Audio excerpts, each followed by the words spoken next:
Yo, hello everybody, and welcome to another edition of the Mr. Warren Hayes Show. I, of course, am Mr. Warren Hayes, and this is the spot where we talk about pro wrestling for a couple of hours right here, on youtube.com/Mr. Warren Hayes, or wherever you decide to listen to your favorite podcasts, which include mine.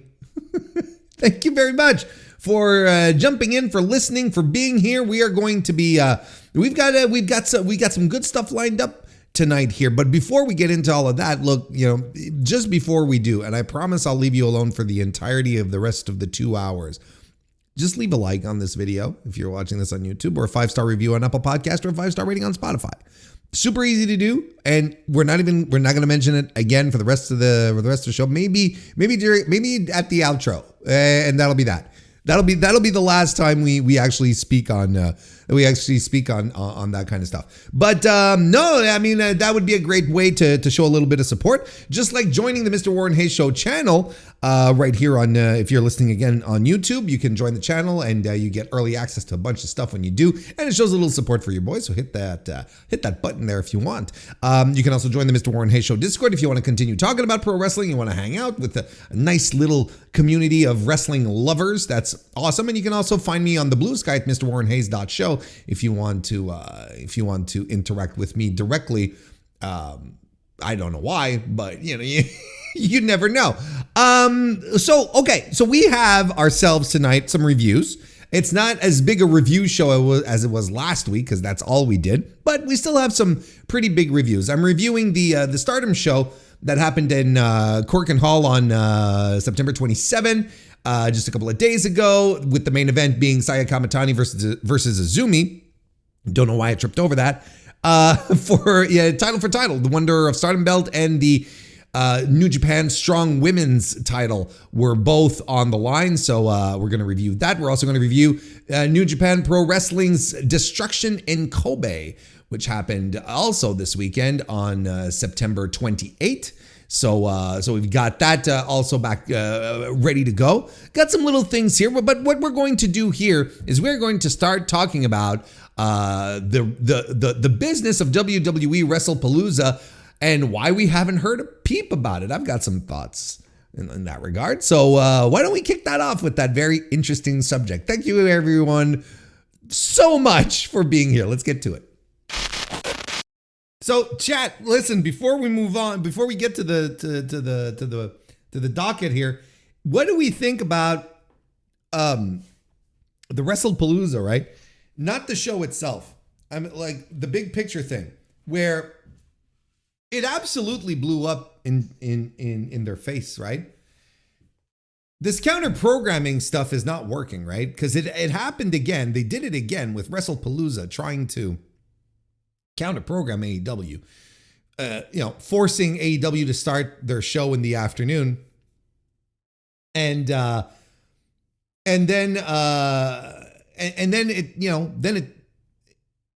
it turned.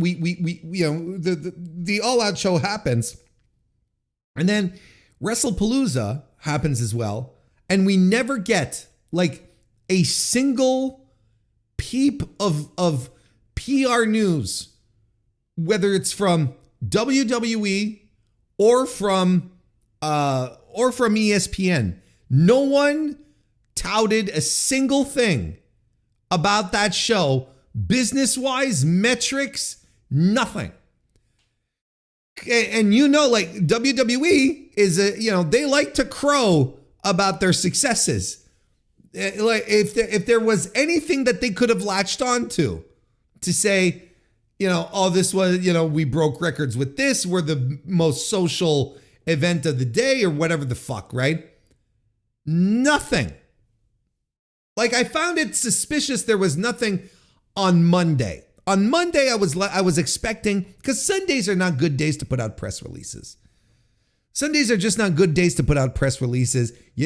Mondays for big companies, that's always a good thing. You send them out early, and then the news sites pick them up and whatnot. And so, and then when you're a smaller mid-sized company, then Tuesdays are usually good, because the Monday announcements have all been taken up, and then Tuesdays are usually pretty good. But WWE didn't put out a single thing on Monday. They're like, oh, this is weird. And then nothing on Tuesday, Wednesday, Thursday, nothing. They haven't said a goddamn thing about, attendance, about revenue, about nothing. And ESPN on their end said jack shit about how much was a success for the ESPN, direct to consumer app. I know I don't even know if it has a special name. I think it's just called ESPN, right?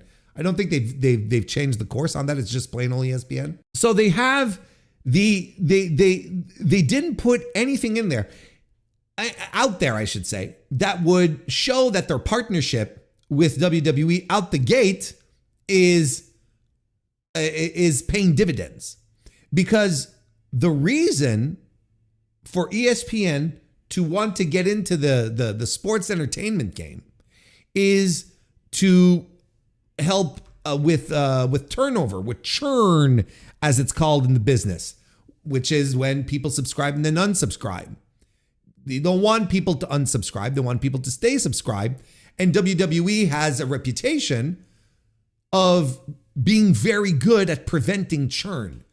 That's one of the reasons why Peacock wanted in with WWE, and I think Peacock considers their WWE subscriptions as a success on that point, because they weren't losing subscriptions as much, because the WWE faithful were very faithful to the content, to their promotion of choice, and WWE continues to just like pump.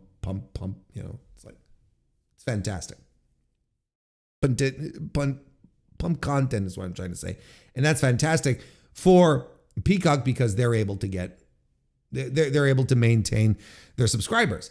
So I was expecting, to some degree, I'm like, what if this really works out? Like, then the ESPN people over at Disney, they're gonna punch out a press release saying, so many, like 1 million subscribers on the day of, or whatever the fuck, on the day of, WrestlePalooza, and all this great content that we put together with the, the pre-show and all of that. And I was, nothing. They didn't tout any numbers. They didn't tout any view time, no new subscribers, no max number of people watching, nothing, jack shit, zero. So I'm not saying that this was a failure for ESPN and WWE, but it is, if the fact that they said nothing clearly underperformed. It went beneath their expectations. So I think we can safely say, folks, now that we've been through this a few times with WWE counter-programming AEW, I think we can say with a certain amount of aplomb that the counter-programming stuff is exploding right in WWE's face. It's one of these gag guns, like one of these guns that the Joker would have, where he'd give it to you and you'd point it, and you'd point it at the Joker, but it'd explode in your direction. It'd be rigged to do that, right? Joker from Batman, not Joker from Balatro. Stop talking video games all the time, people. No, but it's one of these things where it keeps blowing up in their faces. Every time AEW has been counter-programmed by WWE, WWE has eaten shit. Every time they've done it. And it has not seemed to have damaged AEW in any significant form. It does not seem to have hurt AEW in any way. Like, as far as I understand, as far as I understand, based on Dave Meltzer's estimates, his stuff the data that he gets on his end, Dave reported that All Out did between 135 to 140,000 buys. I was like, what? That's a lot. That's a very successful outing for AEW. But then I was like, then it turns out that it might include the HBO Max numbers as well. So I'm like, oh, well, interesting. Then I don't know I don't know if this is a success. It's a success. Don't get me wrong. But how big is it? I don't know. And we'll have to see. We'll have to see a few more pay-per-views as we keep going to see what the amount of buys are, to see what kind of benchmark this 140K was. But the point being is that nonetheless, AEW ended up not looking any worse for wear. They ended up really having a tremendous weekend, at least a tremendous Saturday, and it was the same thing at All In, where it's like thought that everything was going to come crashing down, not, and all the other little times where they counter programmed with the, where they did some stuff with the Worlds Collide stuff and the pushing NXT shows there. They had started doing NXT shows to counter program AEW, and that wasn't working, to the point where they were like, well, I guess we're going to have to really counter program them with a main roster show, which is something they didn't want to do. They being WWE, they never wanted to do that, because that is implicitly admitting that AEW is on the level of WWE main roster shows. But if the developmental brand can't get its act together enough to pose a threat to AEW, well, you can't continue the perception that your developmental brand is under AEW, because you think they're both on the same level. They're on the same level playing field. AEW is not competing with us here at the top with the main roster, but that's what they had to do. That's all that was left, because the other times this wasn't working, and it didn't work here again. And look, let's not forget as well, the All In weekend where they did the Bill Goldberg thing on Saturday night's main event. That turned out to be the last Saturday night's main event, right? To be broadcast on cable TV, right? Not cable TV, on mainline NBC. Excuse me, I'm getting my stuff together. I do believe that was the last Saturday night's main event to be broadcast on mainline NBC. Because after that, NBC effectively canceled the show and demoted it over to Peacock. Now, of course, they spun this as a positive, right? WWE spun this as a positive, saying, oh, well, of course, we talked about this. Well, of course, this is, reaffirming of our great solid partnership with Peacock, and whatnot. Do you think WWE is happy at the idea that for the first time in decades, they got back on broadcast television with the Fox deal, and that fell through. But they were able to keep a presence through the NBCU deal, and then show up on Saturday nights, on primetime on Saturday nights, and now they got kicked off of that, and now they don't have a house on broadcast anymore. There's no one's around on broadcast TV that is showing WWE. Do you think they're happy about that? Do you think they're really, really thrilled at the idea that, oh, we're back on Peacock? They're not saying no, they're not. They're not happy about it. They're not happy about it. And the reason why it's not presented for what it is because the wrestling media just gets the press releases and pushes it out. Like if the press release says, we are thrilled that our partnership with Peacock, I don't remember exactly what the wording was, right? But it was spun as being, a very good positive. But in reality, you step back for a second, you read the press release, you're like, hang on a second. And you reach out to the PR guy for a comment. Hey, I read this as being as NBC canceling Saturday night's main event off of broadcast television. Why is this a good thing for WWE to be back on Peacock? Because there's no conceivable real answer that is not just like pure PR gobbledygook that will convince anyone that that Saturday night's main event going to Peacock is a good thing. It were on broadcast television. They were on broadcast TV at the very least, with Fox letting the deal expire, right?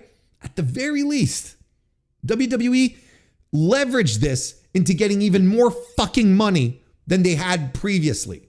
Okay?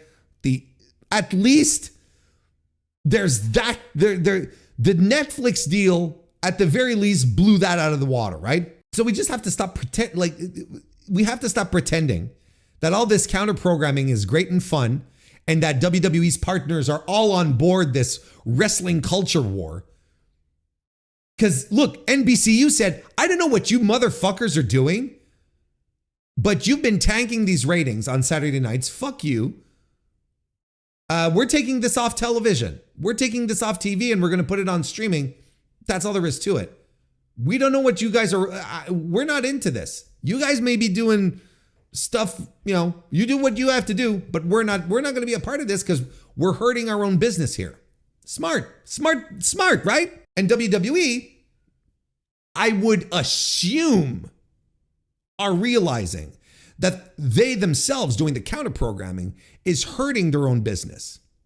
That they're not, overwhelming AEW with, immense amounts of press and social media interaction that is drowning out the noise. They're not. In fact, I might have to retcon what I just said here, come to think of it. I'm sorry. They did get a lot of press for WrestlePalooza. When the ESPN website reviewed the show and gave it a C grade, not an A, not a B, not a B minus, not a C plus, a C. I'm sorry. That then took over the discourse. That gave WWE all sorts of attention. Not the kind of attention they wanted, I'm sure. Not the kind of attention I'm sure they were excited for. But you did have all the defenders going out there saying, how could they do this? It's Andreas Hale, right? Andreas Hale, who is a longtime wrestling fan. They didn't give this gig to some guy who's used to covering, let's say, the Major League Baseball beat, right? And it's like, well, you're going to be writing about wrestling. And he's like, fuck you. I hate wrestling, kind of thing. No, this is a guy who likes wrestling and he likes WWE. And he sits down and he writes his review and he said, this was a mid-show. Mid-shows get a mid-grade. People lose their fucking minds over it. People lost their minds. And people in media were chiding Andreas Hale for doing this. It's like, you're going into business for yourself. What does that even mean? The guy is like, I can understand this 100%. I can 100% understand this. The guy is reviewing. He's giving his sincere opinion about what he saw. Some things he really likes. Look, trust me, I relate. And then somehow this is him going into business for himself. What was the business he was supposed to get into? The business of blindly promoting WWE? Because that's not his job. He's employed by ESPN. This guy's a journalist. This guy has integrity. He's got to put his byline on this. He's like, no, if he thought it was mid, he's going to go, going to make the call. He's going to make it mid. And then all of the WWE fans online who are so used to having, all of wrestling media, all of, the influencers and whatnot, just sucking off WWE at every corner, at every opportunity, just saying everything is great and grand and everything, and please give us more. Papa Paul, you're so great, and whatnot. Now we get into like real media with people who don't depend on access to WWE to make a living, or who aren't completely, utterly brainwashed. You have a real deal, living, breathing journalist who's covered other shit, not just wrestling, sitting down and saying this was mid, and now their brains can't handle it. Oh my God, media is hating WWE. How could you hate WWE? And feeling the necessity to all come together to defend the $1 billion company that is, that's doing business with Saudi Arabia for hundreds of millions of dollars. But this is the company we have to stick up for some reason. The underdog, the plucky underdog, right? That's what Triple H said. I saw that clip at the start of WrestlePalooza, right? Because of course, the first fucking person you see in a WWE ring in 2025 is not CM Punk, Roman Reigns, John Cena, Cody Rhodes. It's fucking Triple H. And he's in the middle of the ring saying, oh, what a great auspicious occasion to finally be on ESPN. Because, look, I'll tell you this much. I agree. Wrestling has been trying to get on ESPN for decades. This was the Holy Grail. This was the Holy Grail. And no one had achieved it. And finally we're here. But I'll tell you this. The ESPN of 2025 is not the ESPN of 1989. I'll tell you one thing. It's not the same place and it's not the same environment. And it definitely doesn't mean the same to sports fans as it did back in the day. Just a little sidebar. So he's in the ring doing all of this. Because of course it's the first time that they're on ESPN, so they have to let everyone know that Triple H is the architect of all of this, right? Long live the businessman. And then he dares to say in this, ESPN and WWE, we share a common bond. We were both plucky upstarts from the beginning. We were underdogs, right? I think that's underdogs is the word he said. WWE was never a fucking underdog. Not even when Vince Sr. had it. When it was WWF. It's not a plucky underdog. It was the biggest fucking territory in the country. In New York City. And Vince bought it off of his dad. It was already an established territory. Profitable, making money, running shows, super popular, was like, was an integral part of the fabric of Madison Square Garden. What the fuck are we talking about?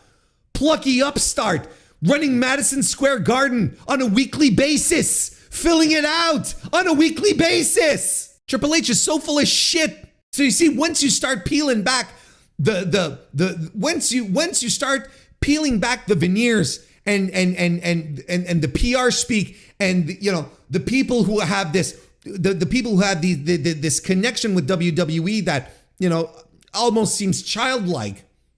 And you start getting real deal, real life journalists, not just wrestling media goobers, like real deal wrestling media people involved in this. And WWE fans lose their fucking minds because they're like, oh no, how can they be saying bad things about my favorite promotion?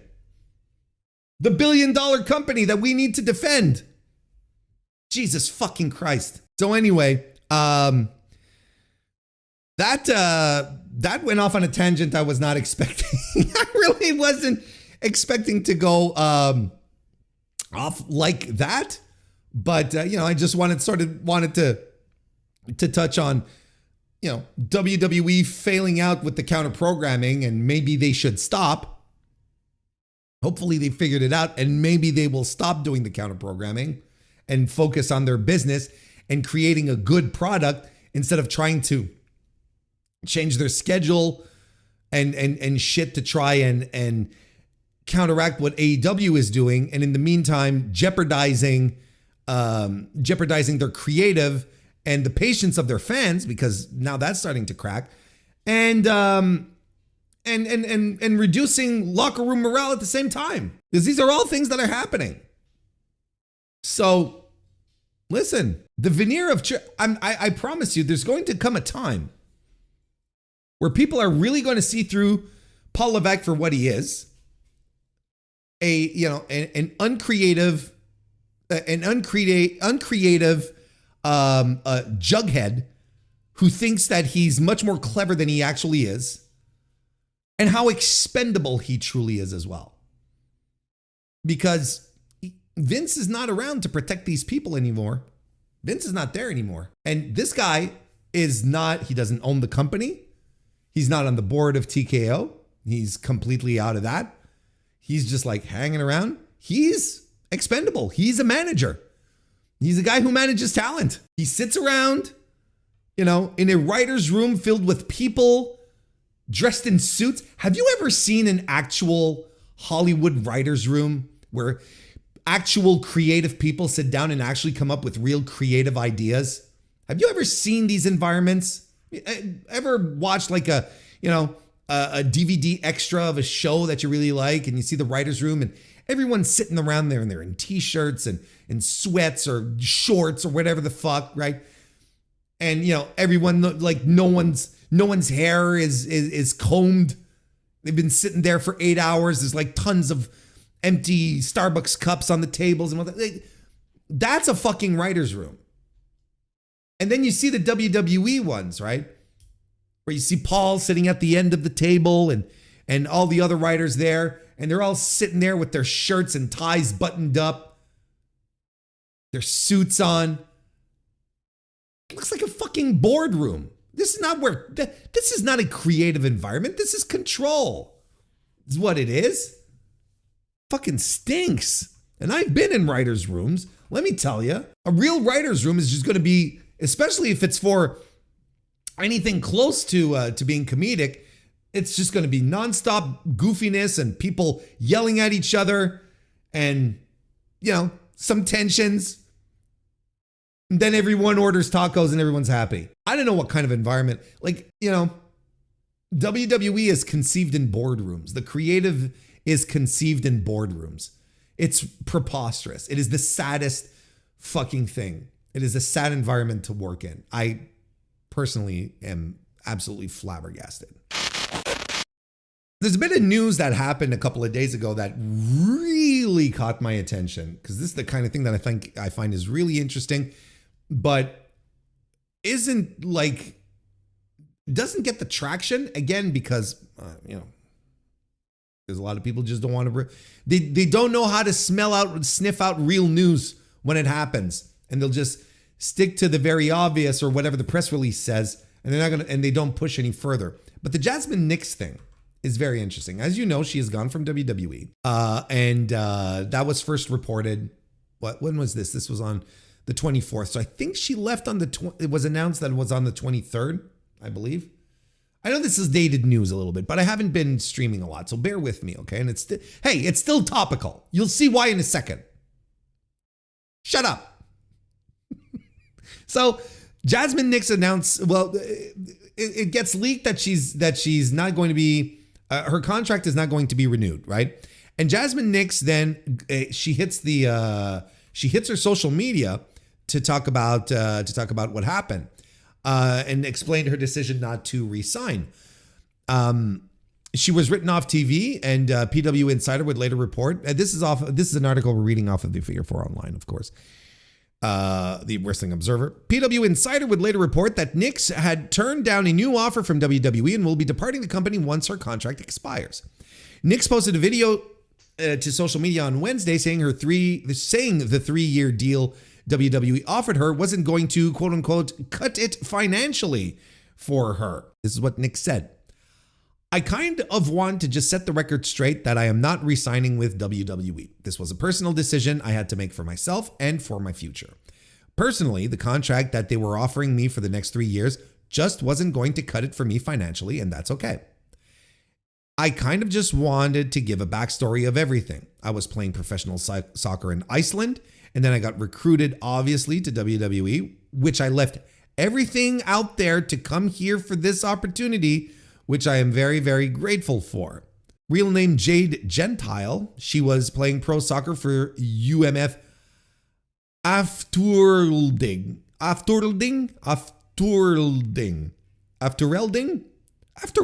That actually sounds better than whatever I was saying at first. UMF Afturelding before joining WWE in 2022. Nix continued to say that she's had to turn down several opportunities while working at WWE that now she is free to explore. Here's the quote. There's been a lot of opportunities that I've had to turn down and pass up, but now that I am out of the job, I can explore these opportunities and take more of them and take them more and, excuse me, Jesus. I can kind of explore these opportunities more and take them more seriously. I love my Jazmyn Nix fans. Thank you guys so much for supporting me and having my back for the past 3 years. It's been an amazing journey, and I will miss you guys. And no, guys, I will not be making NOF crying face emoji. Can you imagine the amount of questions she got on that level if she felt she had to respond to that? Anyway, let's let this one hang before I get into the analysis, because today, which is the 25th, we had Bubba Ray Dudley chime in on this story here, okay? Because, you know, of course, he always has something super enlightening to add here, of course. And I'm going to get into that, but this is why I'm saying this is still topical and why this is an important point of discussion here. And a lot of people are missing the subtext of what's being said here. And it's not even subtext. Anyway, I'll stop with the preamble. Let's just get right to it. This is what he had to say regarding the departure of Jazmyn Nix. If Jazmyn Nix would have trained at a wrestling school, wrestling would have been her passion and her dream. She most likely would have stayed put and grinded it out. One thing about wrestlers, they will accept the grind to chase the dream. But once you get pulled in from soccer, MMA, football, whatever, it's not the same. You don't have that burning sensation in you, that burning passion. Like a Stephanie Vicaire, who told me that wrestling was her nourishment when she didn't have enough food to eat. That doesn't burn in Jazmyn Nix. It's not the same mental state. Not that same pit of your stomach grind where you need to do it, you need to make it. All right. Bully Ray here, Bubba Ray Dudley, making the point for me here. One thing that I think that he is, I think the one thing that he's exposing here a little bit, which is very, very interesting, is that he's outright saying, with this quote here, okay, thank you for this quote here. But when you get pulled in from soccer, MMA, football, whatever, it's not the same when it comes to the passion, right? The burning sensation, the burning passion, like he calls it. What he's implicitly saying here is that the NIL program is not meant to develop pro wrestlers, not in the way that he envisions it. That these are people who come in from other athletic endeavors and are like, you know what? Fuck this shit. I'm not going to spend the rest of my days being injured. Just like, what was her name? The other one who left not that long ago and who picked a fight with Cora Jade online. They said they had, her name escapes me. Was it, I don't know. But that's essentially one of the reasons she left, where she was like, look, I want to do athletic endeavors, but then people talk to me about the wrestling culture and you have to work hurt. It's like, no one does that. That's insane. And it is. Wrestlers are insane. So this person having a moment of clarity, I'm sorry, I really can't, her name completely escapes my brain right here. I apologize. But she had a moment of clarity where she's like, yeah, no, I'm not spending my wrestling career. I'm not doing this injured, hurt, and people expecting me to do this hurt. That's nuts. I come from an athletic background. I'm paraphrasing him here. I come from an athletic background where I've done college sports, and they have, trainers and rehab facilities and whatnot that I can make sure that I don't stay hurt. But here they expect me to go on the road and work hurt. That's nuts. It is insane. That's a very pro wrestling mindset that a lot of these NIL people are not necessarily going to be very enchanted to accept. They're going to be like, you know what? No. Because they come from environments where, yeah, you know what? If you're hurt, we're going to rehab you back to health. Anyway, So he's right here when talking about, soccer, MMA, football, when he talks about the NIL people coming in. He's right. The NIL people require more work to turn into a pro wrestler because none of them wanted to had the dream of being a professional wrestler. They didn't come up saying, my dream when I grow up is to be a WWE superstar. The big story here, if you ask me. Yeah, exactly. NIL athletes are not marks. We are in an era where the wrestlers are marks, which is preposterous. Here's the thing. So Jazmyn Nix, she goes online. She says, the money I was making is not gonna cut it for me. And people are like, you're making a 6-digit salary. What the fuck? What kind of lifestyle are you looking for? And she's like, and she answered, she's like, no. People saying I'm making $80,000 to $140,000 a year are wrong. I'm not. And I believe it. She's making less than $80,000 a year in a company that expects you to pay for, that expects you to pay for everything. Essentially, to pay for your gear, to pay for your transportation, your hotels and whatnot. That's all on you. These are not expenses incurred by the company. You have to settle these. Now when it comes to working in NXT, I can appreciate that, the travel expenses and whatnot, they're not necessarily, it's not necessarily a factor. You're not going around the country like you are on main roster where, you're booking flights and you're renting cars and hotels and so on and so forth. So I can appreciate that part, absolutely. But WWE, TKO absolutely realize that your expenses aren't as great, so they're not going to boost the salary to cover these expenses. So doesn't that sort of put things a little more in perspective? But even regardless of it all, okay? Regardless of where you are on the card or what it is, where you're working from, whether it's, in Orlando doing the loop or just working in the warehouse, or if you're on the road, you as a WWE employee are working for a $1 billion company.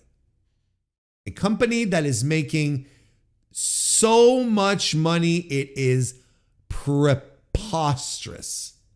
It is absurd the amount of cash they're making. And if you're sitting down to re-sign your new contract and you see you're not stupid. You hear the news, you see the big deals with Saudi Arabia and all this stuff, and Saudi Arabia is paying $100 million minimum for WrestleMania in 2 years. You're like, you know what? I hope they give me a nice, nifty, good contract here. And they give you something that you feel is lowballing you and that you feel is lowballing, period, It's like, okay, no, I'm done. I'm good. Thank you. I'm going to go somewhere, do something that I love and where I feel I'm going to get paid in accordance to the effort that I'm putting in. So no, thank you. I'm good. Because the one thing that they always talk about, Bully Ray was talking about it.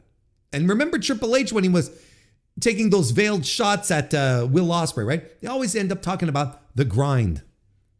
You got to want it. You got to work for it. The grind. Yeah, I think I made this point back at that moment, and I'll use the point here again. In my lifetime here on Earth, I have worked for 2 startup companies. Startups use that type of language to get you psyched and excited and put in more hours than what you normally should because you want the idea, you want the product, you want the thing to get off the floor and sell and make money. So there's a grind mindset that goes along with that because you're starting up a project you believe in and you have to put the hours in at first. You really do. You have to work hard. It's a lot of work.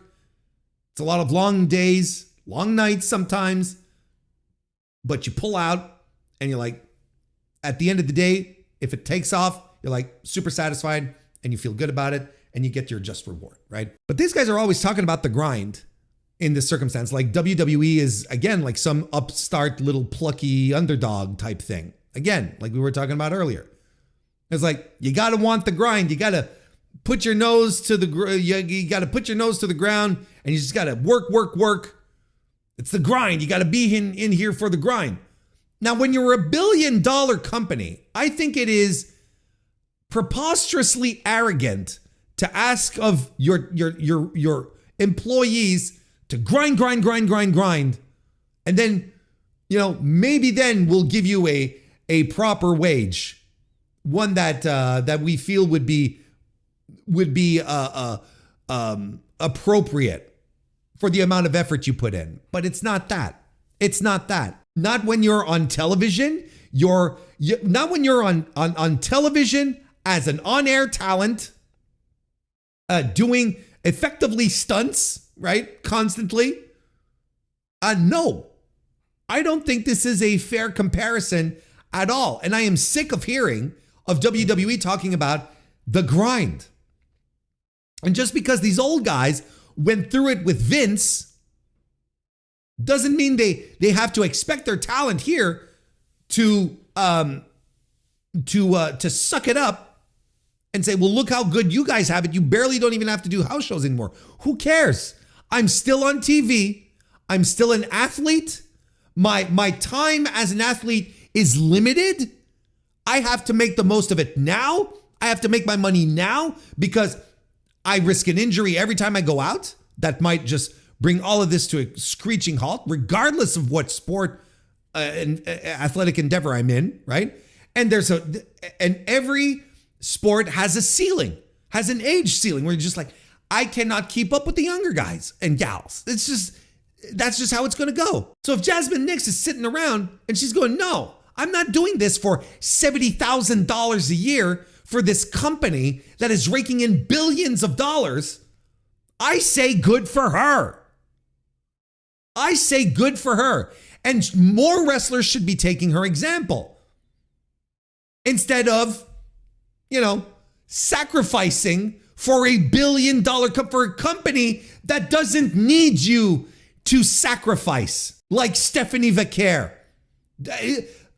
Don't be fooled here. The use of Vaquer in Bubba Ray's example is not lost on me. Stephanie Vaquer, who we have chided here multiple times for her terrible decision making in joining up with WWE by removing all the leverage that she has moving forward with this company by saying, the other guys wanted to offer me more money, but I took the lower offer anyway because this was my dream. That's bullshit. That's legitimate bullshit. It also shows that this company is not ready to fight for you. They didn't want you all that bad to begin with. And now Bubba Ray is using her as an example, as someone who will just, this is the right thing to do. We want people chasing their dreams, who aren't afraid to starve for their craft. That's fucking bullshit. First of all, it's always been bullshit to expect anyone, artists, whatever, to starve because they're doing something they love. That's nonsense. But $1 billion company should not be saying stuff like, we respect Stephanie Vaquer because, she wanted to, she was ready to, wrestling fed her when she had no money. And she carries this attitude with her today. So thank you for not breaking the bank, Stephanie, and not punching above your station. Stephanie Vaquer wanted to come in, this was her dream to be in WWE, and she got in. AEW offered her more money, but she didn't want the money. She was in for WWE, and she did not. She took away all of her leverage. She just took away all of her leverage because moving forward, she is the girl with the dream. Same thing with Mariah May. Same thing.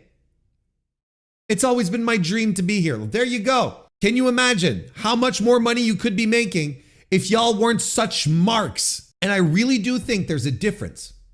And there really, really is a difference between going off and taking less money because you want to do something you love, and it's an environment where you have to take less money because there's just less money available, right? I think there's a versus going into a company and taking less money despite this company being absolutely in means to fork over the cash to sign you to a better deal. Now, circling back to Jazmyn Nix, I have never seen Jazmyn Nix wrestle. I have been told she's not very good. So would I have sat here and say, could I sit here and tell you, well, Jazmyn Nix should have been offered, $250,000 a year? Probably not, probably not. But if she was making under $80,000, if these NIL kids are making under $80,000 a year, they are all getting screwed. They're all getting fucked. I don't think Jazmyn Nix is the person that you fight for. It's just like you give her an offer. If she says no, it's like, well, okay, thank you. Thank you for your time. Like, I'm not sitting here saying WWE should have absolutely counteroffered. In fact, but the thing is that WWE shouldn't have had to counteroffer. They should have given her a proper salary to begin with. And she decided to bet on herself and said, she's like, look, I had all these opportunities. I had people calling me saying, do you want to do this? Do you want to do that? And I had to say, no, because of this goddamn contract I'm under. Now it's done. And you know what? I think there's a subtext here where she's like, I really didn't care about the wrestling all this much. I didn't like it all that much. So it's fine. I'm ready to move on. And good for her. Good for her. And I wish there were more. I legitimately wish there were more pro wrestlers with this kind of discernment and awareness of what's going on with their careers that are ready to be like, yeah, you know what? I think we're just gonna move on kind of thing. Is like, yeah, you know what? This stuff isn't working out for me. See, WWE, what they want to do is they want to get people whose dream is to be a WWE superstar. That's the people they want because they can sucker these people in with promises of WrestleMania moments, which means nothing. As far as I know, you can't barter for anything using a WrestleMania moment. You can't go to the store. You can't go to Sam's Club and get a, 24 cases of Alani drink in exchange for a WrestleMania moment. I don't think that's how it works. I don't think you can feed your family with a WrestleMania moment. And, it's probably going to happen to a guy like Joe Hendry too, where this is a guy who he's never hidden his intentions, never, ever, ever. And he's been champing at the bit to get out of his TNA contract. He's so excited to join WWE. Can't get enough of WWE. Do you think they're going to sit down and have some strong negotiations with them? They're going to say, no, well, they're going to do exactly like Vicaire. They're going to give him a number. And he's going to go back. He's going to ponder on it. And he's going to come back and he's going to say, you know what? I think I should get just a little more. And they're going to say, well, this is a take it or leave it situation, Mr. Hendry. And if you don't take it, well, the WWE universe may call your name, but you shall not appear. My ultimate point here, my overall point that I hope I'm being able to get across here is that everyone working for that company should milk WWE for what it's worth. The insane amount of wealth that WWE is hoarding and distributing to their fucking shareholders do nothing over in TKO, right? They would have nothing if it weren't for all these people entertaining you on a weekly basis, putting their bodies on the line, going through rigorous training and whatnot and rehabilitation and to do these silly little wrestling shows. I still believe that wrestling should not be on this level. This is because it's preposterous. It's preposterous that wrestling is as big as it is. Considering WWE, it's ridiculous. When you go to a stadium show and you realize when you're sitting in the stadium and you have just a moment of clarity, a pure moment of realization that it's like, you know what? I am in this building, this huge venue here with, 25, 30,000 extra people. And we are looking at people pretend fight in a ring. And there's like two of them at a time. What is going on? Like wrestling on that level it's infinitely preposterous. It's such an absurd thing. But kudos to anyone who can make a career and a living out of it. And you should be making so much more money than you are making today. And God bless AEW for being around to continue to put the squeeze on WWE and forcing them to continue to have at least half decent contracts with their talent, because who knows how little their talent would be making if there was not another Major League Pro Wrestling outfit for them to go. Jazmyn Nix, hero to the people. Good for her. Good for her for just like saying, you know what? This nutty wrestling business is nonsense and it's not for me. And because they're not paying me a sustainable salary, I'm hitting the bricks. Bye-bye. I'm an athlete. I can go do other things. I left Iceland to come play wrestle here. We are now going to break down the STARDOM in Korakuen show that happened on September 27, 2025. Of course, it's in the title of the show at Korakuen Hall in Tokyo, Japan. It was a show that captivated a lot of interest from, well, myself, but also a lot of other Puro fans because of the main event. That saw Saya Kamitani and Azumi go one-on-one in a title for title match. So the winner of STARDOM title was on the line, as well as Azumi's New Japan Strong Women's Championship, which immediately had me go, oh, right. New Japan Strong is a thing that exists still, apparently. And I was very interested and I was very looking forward to seeing that match and seeing, the rest of the card, of course, but that was the one match that I was really focused on. And then, I believe it was on the Thursday, like just the day before the show, it was announced that that STARDOM was going to stream the show for free on their YouTube channel, and that took a lot of people by surprise, pleasantly surprised. Be sure that I'm clear here. Very, very surprised on that one, but a nice surprise. And a lot of people think that it might be due to the fact that just the day before, I think it was Wednesday or Tuesday, I can't quite remember, but within the same week, a full STARDOM match was broadcast on, as we like to say, terrestrial TV, like, not cable, just like over the air broadcast television.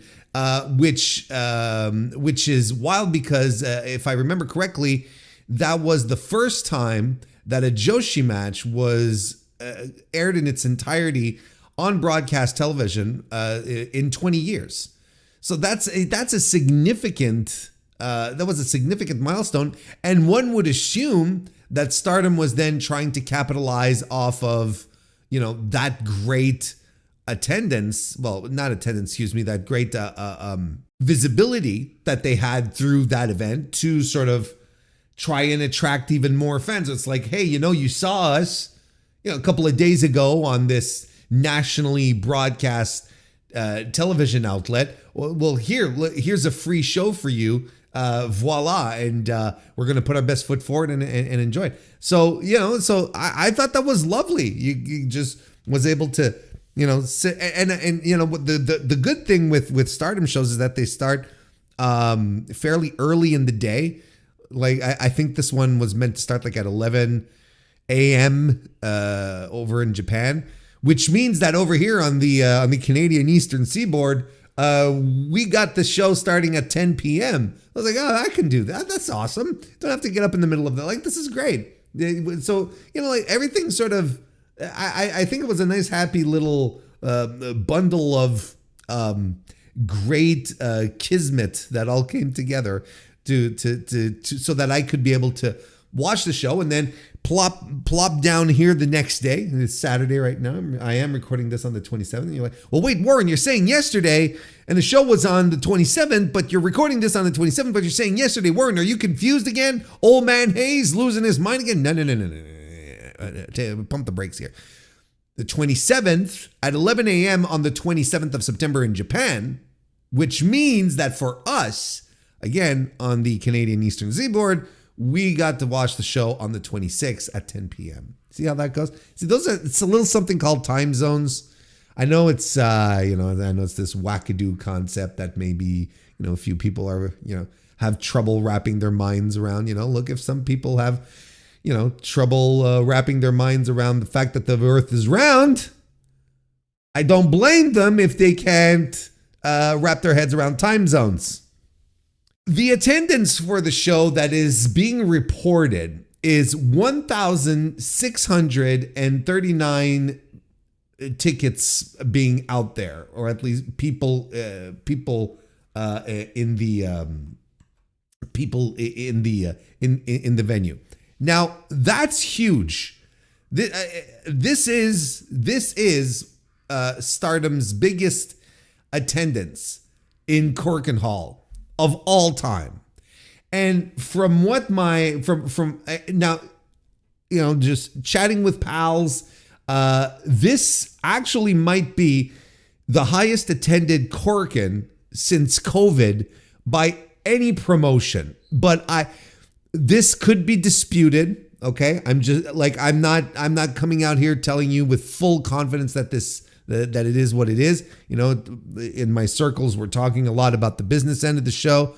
And apparently this could be the case. If the number is legit, if it does stand up, there is a very good chance that this show might be the highest attended Korakuen since COVID, which is nuts. Again, like Stardom is just having an absolute banner year. And it's ridiculous to think otherwise. But I'm jumping around here. I just want to finish my thought though on the 1,639 tickets distributed. That means, I don't know how familiar you are with the setup of Korakuen Hall, but that means that all of their standing room tickets were sold. So you have all, because there's always standing room like at the top in Korakuen where you can still stuff more people in there, but you're standing for the entirety of the match.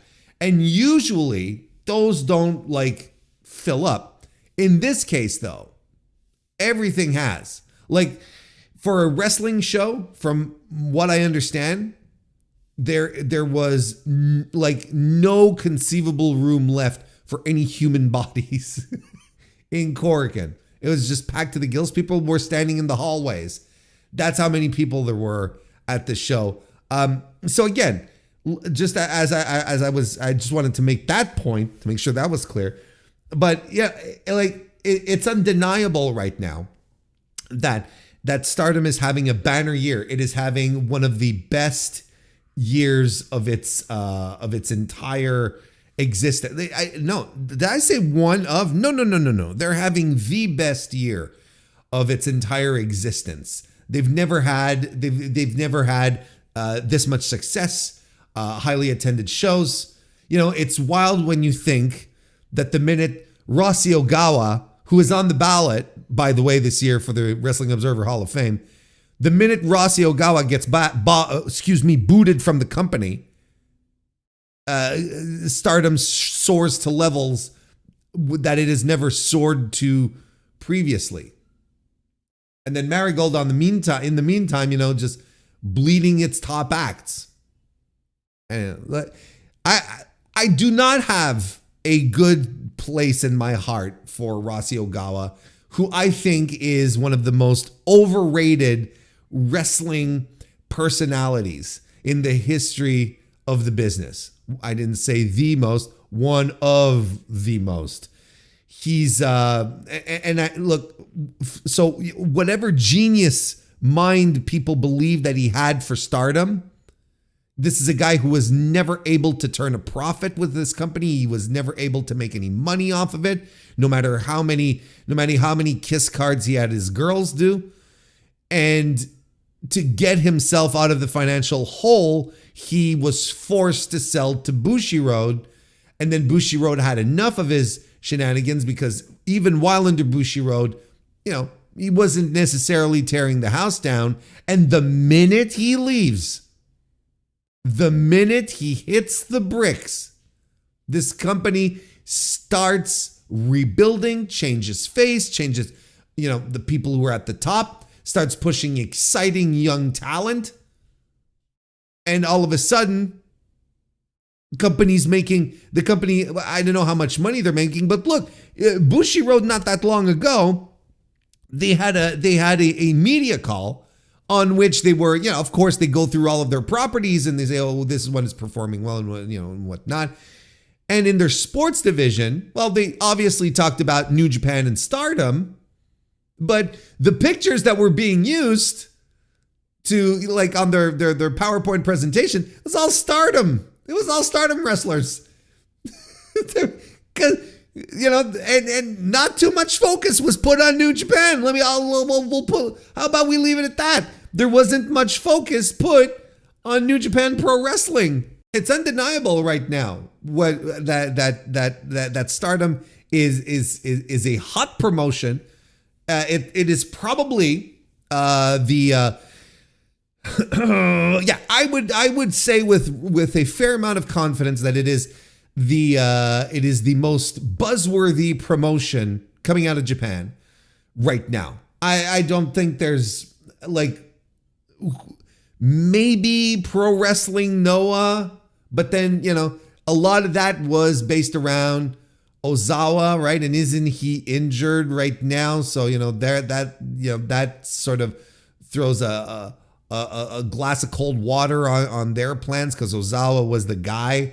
He was the king of Korakuen, and I would argue that Samaka Matani is, she's the queen of Korakuen, but he nonetheless, he nonetheless was sort of carrying Noah to a bit of a resurgence.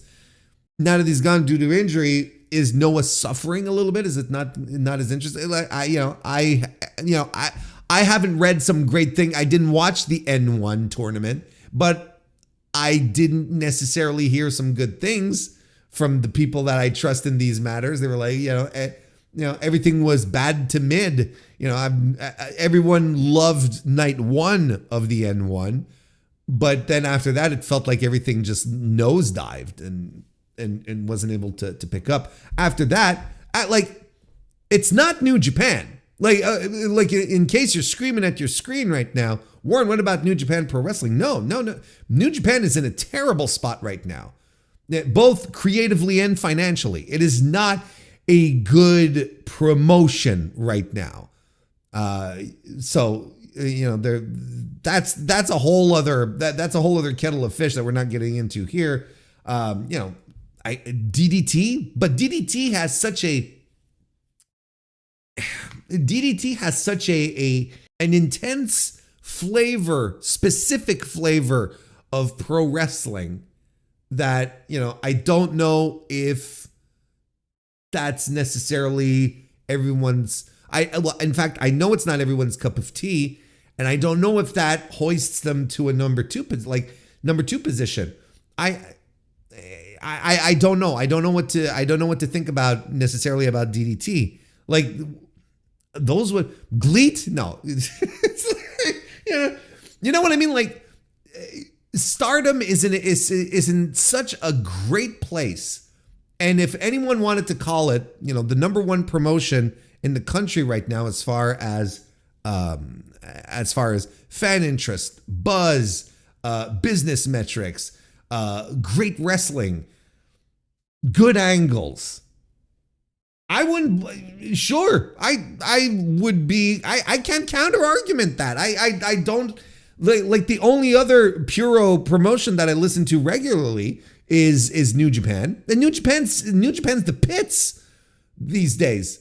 Like, it's not great. So sure, it's, I'm all for it. I'm all about it. It's just tremendous. Like, I'm excited for the future of Stardom, and I kind of wish that other promotions, particularly New Japan Pro Wrestling, would look at the success that Stardom is having and go to emulate that. And when I say emulate it, just do what they did and focus on new, fresh, exciting, talented faces. God bless Mayu Iwatani. And I know she had been relegated to more of a mid-card role in the last few years. In Stardom, she wasn't like the constant headliner she once was. I understand that. But look at what they did with Mayu. She decided to leave. Like 7 years ago, let's say, you told me Mayu Iwatani is hitting the bricks from Stardom.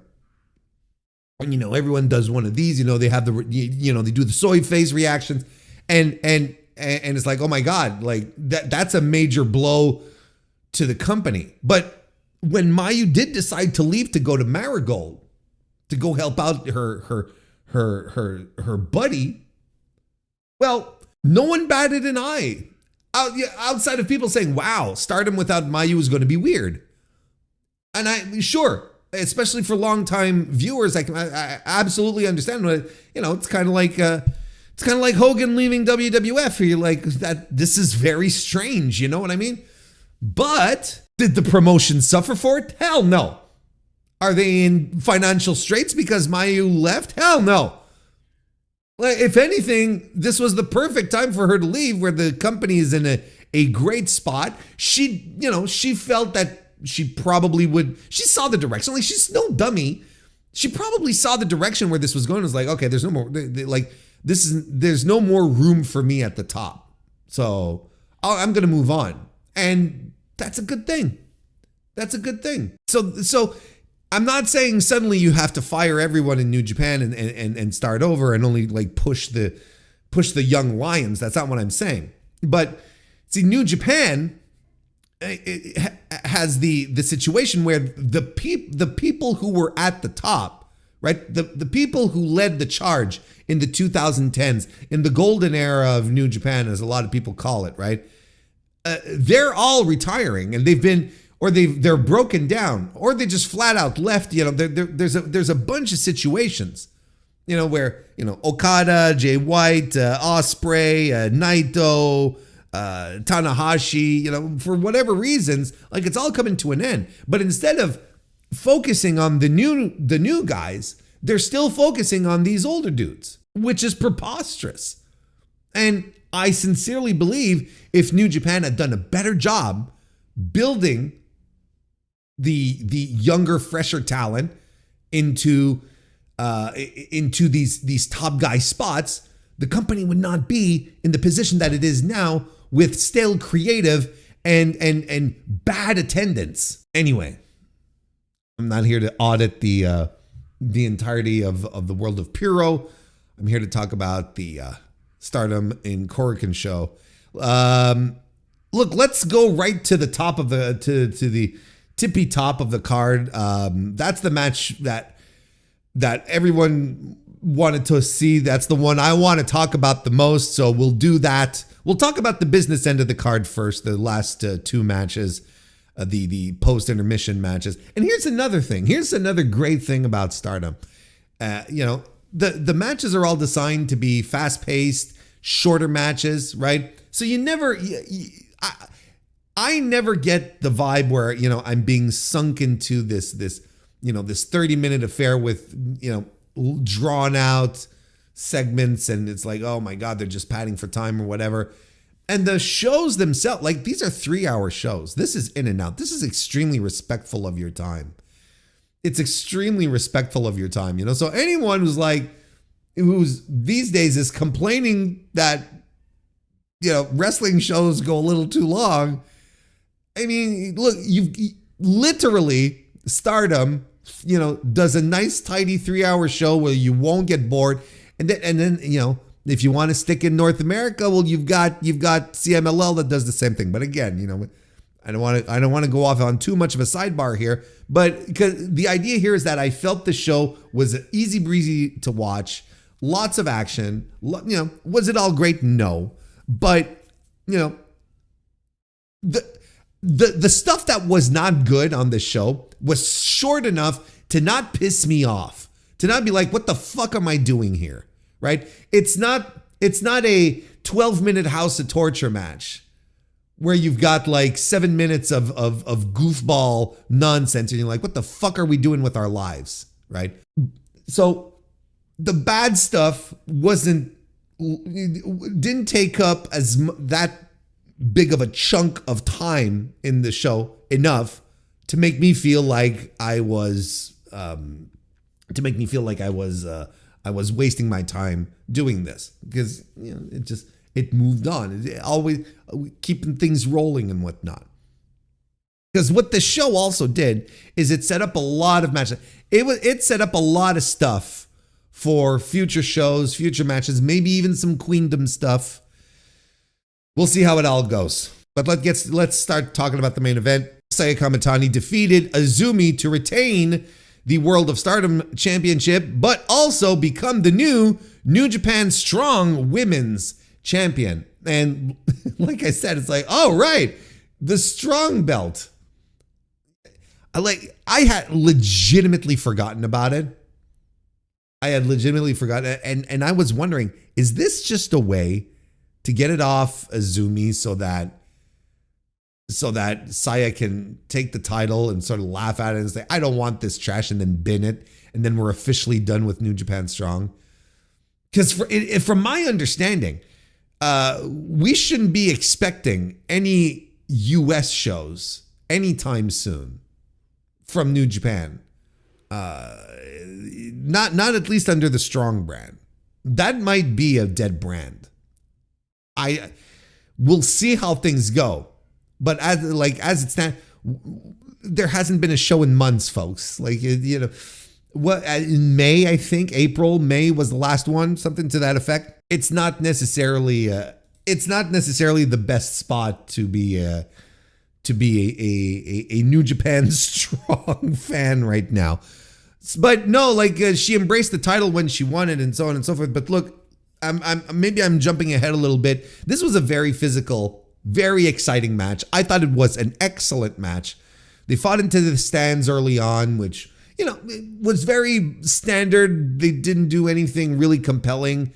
They did the usual stuff where, you throw the person into the chairs and then they walk and brawl up to that section, that upper section in the stands of Korakuen, you know what I'm talking about. They're doing that.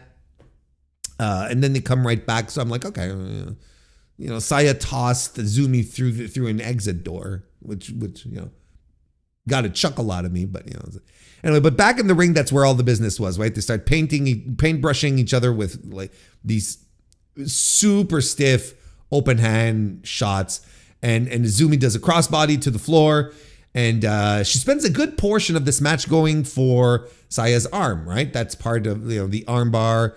Is part of it's part and parcel with Azumi's multiple ways to end a match. So she's going for the arm, went for a La Mystica early on as well. Eventually in this match, they start trading suplexes with each other, which was awesome. And Kamitani got the better of that exchange with 3 Northern Lights suplexes, which again was awesome. And there's shortly after that, there's a moment where Azumi does 2 back-to-back Azumi Sushi covers, and I completely bit on the second one. She does the first one, Saya kicks out, but Azumi hangs on, holds on, stays in control, and then rolls into a second Azumi Sushi, and I completely bit on that one. There was some massive 2.9 action going on at certain circumstances in this match. That was tremendous. And then Izumi starts unleashing Canadian destroyers. Then she's just like, she's spamming Canadian destroyers. She does a standard one. She does a double underhook one. And then she does a nasty avalanche destroyer. And at that point, and Kamitani kicks out after after Izumi pins her after doing the move. And look, I'm going to be honest with you folks. When am I not? But I'm going to be honest. I want to underscore how honest I am. I kind of feel like this was a big late game finishing move that should have ended the match, or one of these things that Izumi hits it, but it takes a lot out of her, and she can't get the pin. She can't get the cover in time, so that allows Saya to recuperate, kind of thing. But yeah, the kick out was kind of weird, but I also understand that they are building Saya, or they have been building Saya. They call it the Saya-sama thing, where she's completely invincible, right? That's the shtick that they're going with this girl. So I understand, it makes sense in that circumstance. But as a professional wrestling fan, you can look at that and you can go, wait a second, no one should be kicking out of that. It was a little strange, admittedly, and it took me out a little bit of the match. My two least favorite spots of the match were the walk and brawl in Korakuen and this kick out. But the kick out is very nitpicky. It took me out a little bit, but not like flipping the table over and going, what the fuck is this? Because again, I understand what they're doing with Saya. It's part of her angle. It's part of her development to, as a heel champion, to be like this invincible force of nature. So I understand it. We get more arm bars by Izumi, and Saya's getting stretched big time. But 2 Star Crushers by the champ get the job done. And she, like we said, she retains and becomes new strong women's champion. Look, if people are rubbing their hands together and going, hell yes, Saya Kamitani coming to San Jose, coming to the Lowell Center in Massachusetts, don't hold your breath. Honestly, do not hold your breath. I have no idea what New Japan has planned for the strong stuff, but I don't think it's something that we'll be seeing anytime soon. Anyway. So yeah, don't hold your breath here. If your first thought is like, I'm gonna buy tickets to go see Saya Kamitani when she comes to Arlington, Texas. That's not gonna happen. It was an excellent match. These women just went completely furious on each other. Huge moves, great pace. I'd give it a 4.5 star rating out of 5. Without a doubt, this was an excellent match that I highly recommend. And it's what was the time on this? 23 minutes? You would have told me this match lasted 15 and I would have believed you. 23 minutes. It didn't feel that way. Don't you love those kind of matches? Because the opposite is worse. The opposite is a lot worse. When it's a short match, when it's a 15-minute match and you're like, brother, this felt like 30. That's the worst. But the opposite, where you're like, it's a 20 plus minute match and it felt like 15 minutes. It's like, yeah, let's go. Again, it's time well served, and it's free. It's free for you right now on YouTube. You have no reason to not watch this match. After the match and the post-match promos and whatnot, Momo Watanabe shows up. She, of course, won the 5-star Grand Prix, so technically, she's next in line. She's next in line, despite the fact that that B Priestley and Izumi got title matches before her because both B and Izumi pinned Saya in the Grand Prix. So, you pin a champion, you get a shot. So, those have been cleared out of the way. And now it looks like the road is clear for Momo. And is that going to be your main event for Wrestle Queendom in December? I can't tell you. I don't know. It's too far. It's still a little far out, but not that far out. When you think about it, today's the 27th, right? So it's in 3 months. It's not that far away for a big show like Queendom. They released the poster, by the way, for Queendom, for Wrestle Queendom. They released the poster, and there is one person on it, and it is Saya Kamitani. That's all. I've argued this recently. I think there aren't many people right now in pro wrestling that you can point to and say, that person is a draw. There isn't much. I think you can do it with Ozawa, and I think you can absolutely do it with Saya Kamitani. Like, you can't do it in New Japan. You can't do it in AEW. You can't even do it in WWE because we're going to have all sorts of arguments because there's going to be all sorts of opinions.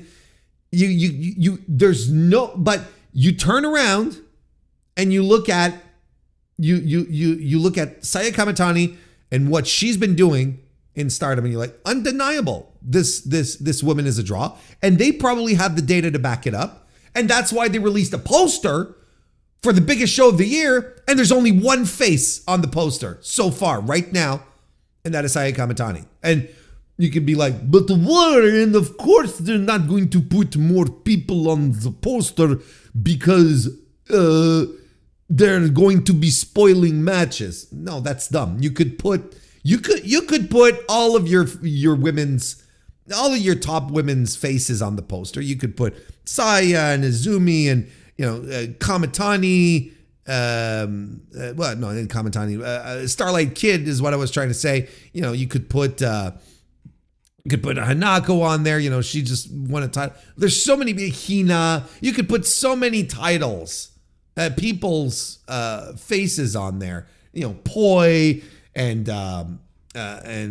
Sari Anu. You could put all those faces on the poster if you wanted, without spoiling any matches. What are we talking about? But they decided to put one face because they know they most likely know there is only one face that matters right now. There's one face that's printing money, and that is Saya Kamitani. I don't know what to tell you.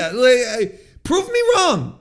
At this point, it's just like all of the proof is there. The data backs it up. They're on this tremendous run ever since Saya won the title, right? So what are we doing? Also, Saya Kamitani said in her post-match promo that she's going to take Stardom all the way to the Tokyo Dome, which got a rousing cheer from the crowd. And the thing here is that I believe it. I believe it, and I'm like, sure, do it. I think she has the chops to do it. I don't will it be this year? I don't know.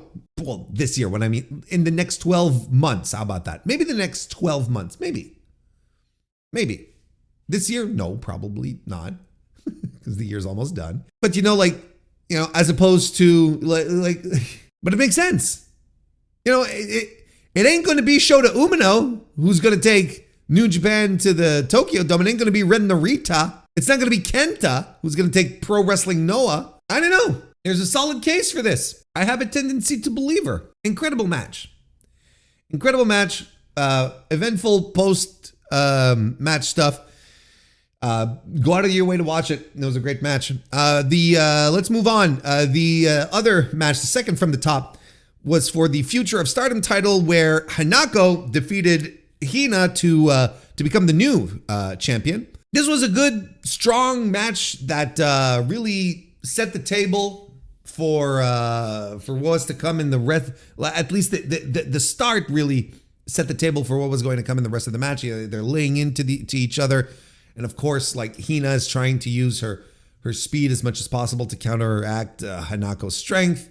There's lots of strikes. There's even some fighting spirit where I'm getting revved up. I'm like, all right, let's go. Some great stuff here. Hina tries to sneak a win in with the using a Gedo clutch, but Hanako lands a last ride and a torture rack slam for the win. Really great stuff. Really great stuff. I went 4 flat on that one. I thought it was a tremendous match. Really well worked. Really power based and hard hitting. That was really good. I enjoyed it. And what this does is that it ends a 215-day reign for Hina for the future of Stardom, which a lot of people, felt, which a lot of people thought was quite long. It's not the longest. There's been people who've had it longer than her. She's had 7 successful defenses, so there's a bit of a grip. There was a bit of a grip around the title there, but now it's been loosened and it's over to Hanako, so there'll be some new possibilities, some new openings there. Especially since after the match, Aya Sakura jumped into the ring and challenged Hanako for the title. So we've already got that coming out the gate. It looks super interesting and a great match. There's good, hard hitting, power based. It's the kind of wrestling I like. And it really gave us a great appetizer for the main event. It really set the stage, gave us whetted your appetite for some really great wrestling afterwards, which is what we got. So it was this was really well booked, well structured, great match. Yeah, and congratulations on Hakano as well. Why don't we then? For the rest of the show, let's circle back to the bottom of the card, and we'll work our way back up then, because I really wanted to sort of get the two top matches of the show out of the way. I did not watch the pre-show match where Yuria Hime defeated Kyoko Furusawa. I apologize. I didn't get there on time to watch. Right? I thought that was they were starting the show at 10 minutes past the hour, right? So I'm like, oh well, they're starting it off, and then they're gonna, it'll take a few minutes to start, So I was finishing up a mission in Helldivers 2. It finished around 10. Then I get up, and I'm like, okay, go to the bathroom, wash your hands, very important, and I give Juno her medication. She's fine. It's just to keep. She'd been itching, a lot. Went to the vets earlier this week, and turns out, it was like, oh well, seasonal allergies. We'll give her this medication that'll keep her from scratching, and it worked. So she's doing well. I just have to keep it up for about 10 days. So she's doing good. Made some popcorn. Put my hands together, pop open the old YouTube app on the TV, and then it turns out that it's just and then it turns out I missed the majority of the pre-show match. I completely mistimed it, just out of hubris, I guess. So I have no thoughts, unfortunately, on that front. So we'll start talking about the Cosmic Angels. And the team of Natsupoi and Saori Anu, alongside Tei Hanma defeating Rana Yagami, Rion, and Sayaka Kurara. A fine opener, got people into it. A lot of wrestlers here that are very popular with the Stardom crowd, and that I like myself. I like Saori Anu a lot. I like Sayaka Kurara a lot as well. I enjoyed it, but I don't have much to say about it. Yeah, it's a good fine little opener. Tai Hanma got the win with by having Yagami tap out, and I believe if I'm not mistaken here, this is kind of part of a retirement tour for Hanma. I believe she's retiring in the next month, and Natsupoi and Anu did this match with her because they all broke in together about a decade ago over in Actress. So I think this is just them, getting this little match together, have Hanma wrestle on the Stardom stage and have a nice little time, everyone together, and then having her get the win. Because yeah, she's retiring next month. So I think this is what it was all about, and it's going to lead to another match, a singles match between Hanma and Yagami as well. So yeah, there you go. A nice little, fun little 3-star match, like nothing out of the ordinary, and you just you get some crowd favorites into the ring. You do the little retirement shtick here, and everyone goes home happy. How about that? Waka Tsukiyama defeated Momo Kogo. Again, this was fine. I've seen a couple of Waka matches. I might not be the more knowledgeable when it comes to Waka's stuff, but she's I feel like we're so close with her because she's got a lot of charisma.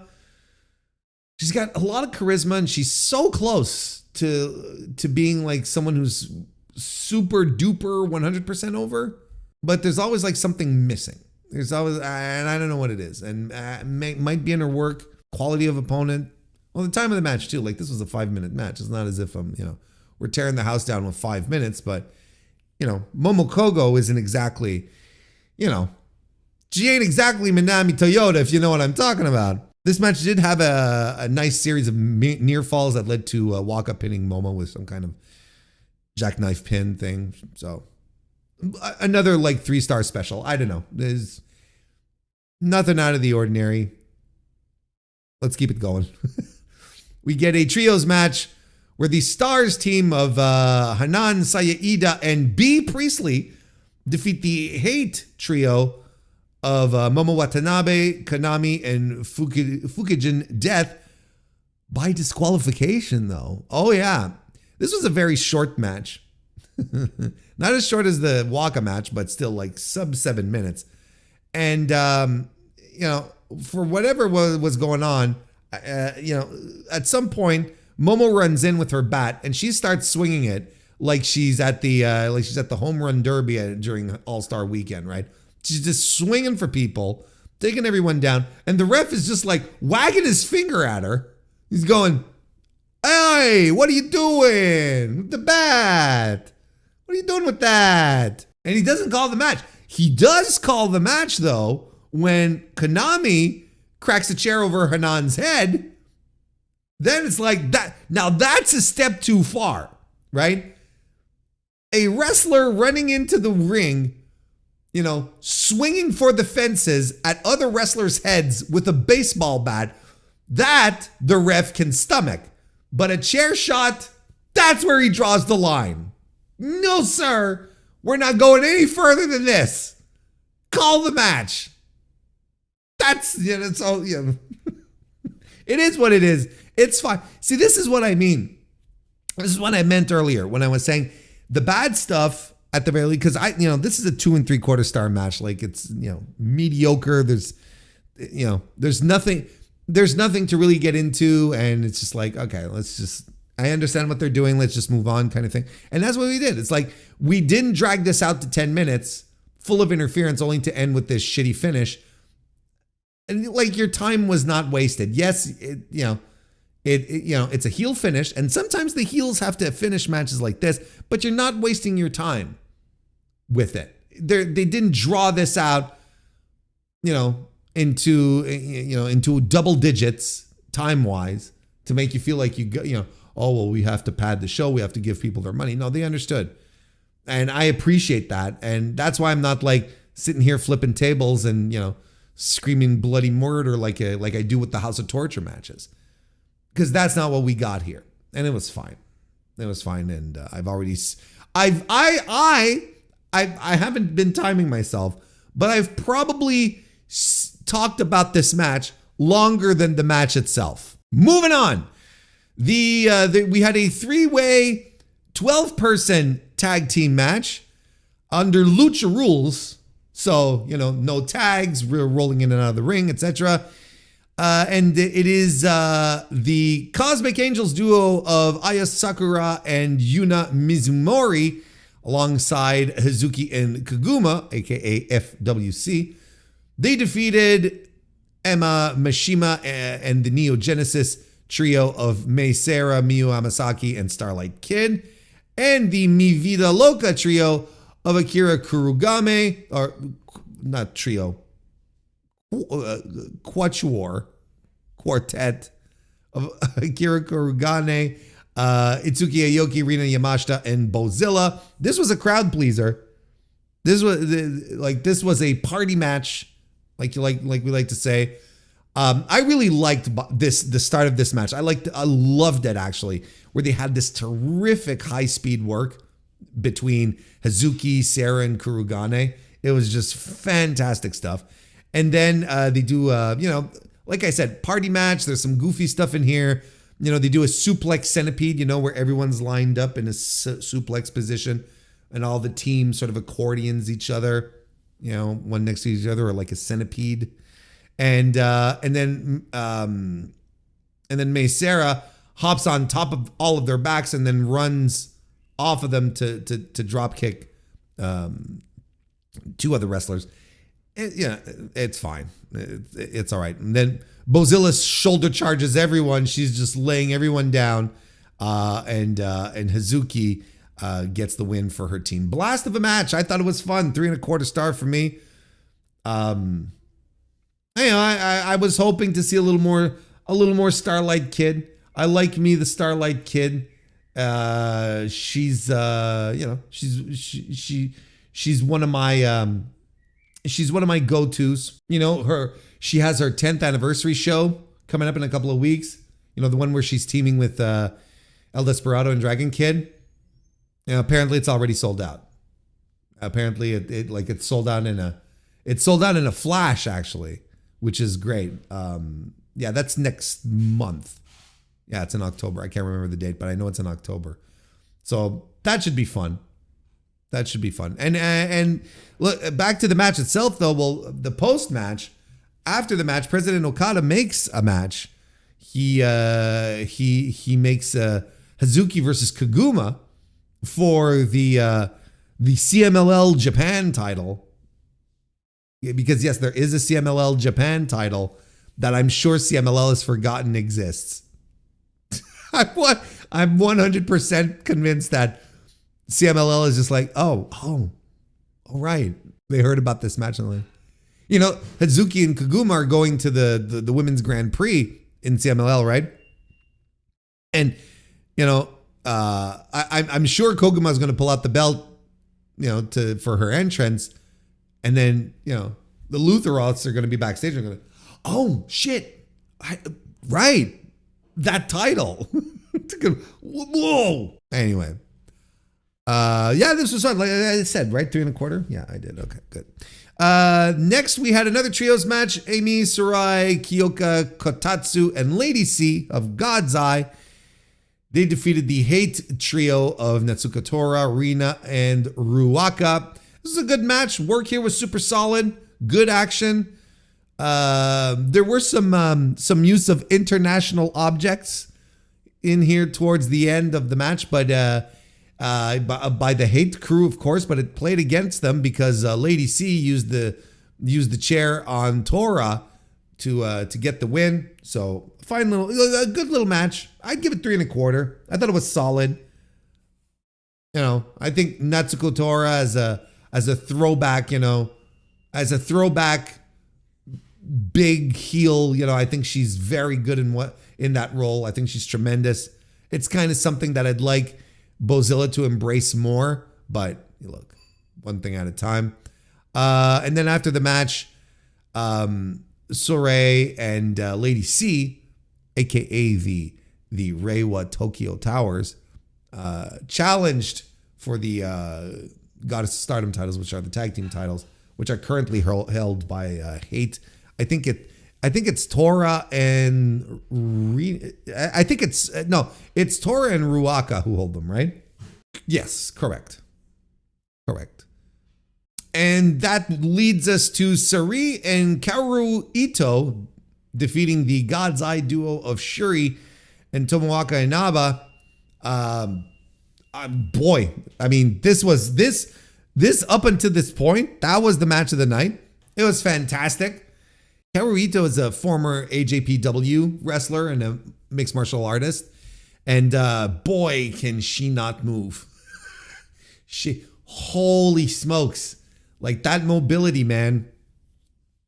Yikes. That was not great. When you saw her come into the ring, you're like, oh my goodness. Like she's in her 50s. She's in her, I think 53, if I remember correctly. Yeah, it's just not great. Like this is really someone whose better years are way behind them.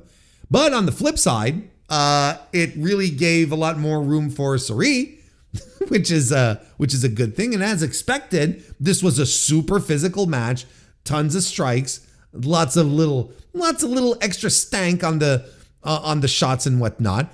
As Shuri and Sari continue to lay into each other, continue that feud. It's not done yet. And when Ito and it ends, I should say, when Ito and Sari do a combination last ride, double stomp on Inaba, and then after Sari picks her up and just dumps her with a some kind of backdrop driver, dumps her right on the top of her dome. Jesus Christ. Sari dumping people on their heads. Must be a day that ends in Y. Terrific finish. And everything was great. I thought this was really good. This was a very, very good match. 3 3/4 stars is how I'd go with it. And I thought Inaba looked absolutely terrific. And there is a lot of there's a lot of potential in this wrestler. She is tremendous. Like those kicks that she was laying in were phenomenal. Like she's right out of like she knew who she was dealing with here. Like, Shuri on her side, Sari on the other, she knew, she understood the mission. We weren't going to start pulling punches back. We were going to go full throttle in. And, she just like goes full in, like full hip rotation on those kicks. It's fantastic stuff, but wasn't enough. And she got pinned here. I really like her. I think she is absolutely tremendous. And we get a little post-match angle here as well, where Sari essentially refuses to give Shuri a shot at the IWGP World Women's Championship, which of course Sari is currently the title holder, basically telling her, no, you got to earn it. So I'm like, oh, you see, but this is Sari. This is Sari since the particularly, I should say, during the 5-star, where she's just like, nah, she's just a little jerk, thinking that she's better than the entire Stardom roster and and whatnot. And personally, I think that's I think it's been a great gimmick for her. Like it's really been tremendous. When I say gimmick, attitude, personality, she's been really, really good in that role. So, and she's like, yeah, sure, you want to fight me again? Well, no, not until you earn it, not until you prove that you're good enough for this. And that's a great, it goes perfectly hand in hand with her persona right now in Stardom. It's fantastic. Yeah, it's good that Shuri is already back. That clearly the surgery was successful to the point that she could just jump immediately back into the fray. Hopefully she's not over pushing herself, but this was good news. And selfishly, I also hope that she gets another shot to work for AEW a little bit, because I think Shuri could, I think more of an international audience getting their eyes on her would be a good thing, because she has always been a fantastic wrestler, and I think she has the work to get herself over with the AEW crowd. But in the meantime, she's probably going to be gunning for Sari's title, and we'll have to win matches then. Start from the bottom, work your way to the top. Look, it's classic pro wrestling. I love it.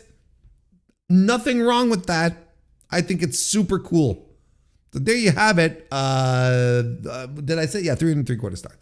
And then that's it. Like, that's the end of the review because we've already talked about Hanako versus Hina and Kamatani versus Azumi. So that's all out of the way. That's the review of this show, which, again, easy breezy to watch. If you want recommendations, look, the main event is a must watch. And, you know, if you've got like 15 minutes more out of your day, you will enjoy Hanako versus Hina. I don't think it's as much must see, but it's a good recommendation. I think it's a match. It's a match people will enjoy, but absolutely the main event. That's 100% worth carving out time out of your day to sit down, ingest, and enjoy. There you go. Stardom in Korakuen, September 27, 2029. Review in the books. New Japan Pro Wrestling held their Destruction in Kobe show on September 28, 2025, and we are going to review it now. This is what we're going to be undertaking, taking a look at the entire card and breaking it down. This card that happened at the old Kobe World Hall, that shouldn't be a mouthful, Warren, from, of course, Kobe in Japan. 5,672 people are reported to have been on location for the show. Not a bad house for Kobe. For the Kobe World Hall. Again, this should not be a mouthful. And for New Japan specifically, they drew slightly less than Dragon Gate's Kobe show, which was reported around 4,890. But it's still been on an uptick here for New Japan if we compare to when they went to the to the venue last year for Destruction in Kobe. Well, it was 4,528. So a little, we went up a little from that, from last year. So we're up a little bit there. We are also up from 2023, which was at 4,212. So Kobe, obviously being one of the towns that New Japan seems to be having an uptick in, and well, good for them because I think all the good news New Japan can get these days is for the best. So if they're getting if they're getting year over year better attendances for the Kobe show, good for them. And sincere, hearty congratulations, a deep, manly handshake to them for accomplishing that. Because otherwise, look, here's the thing.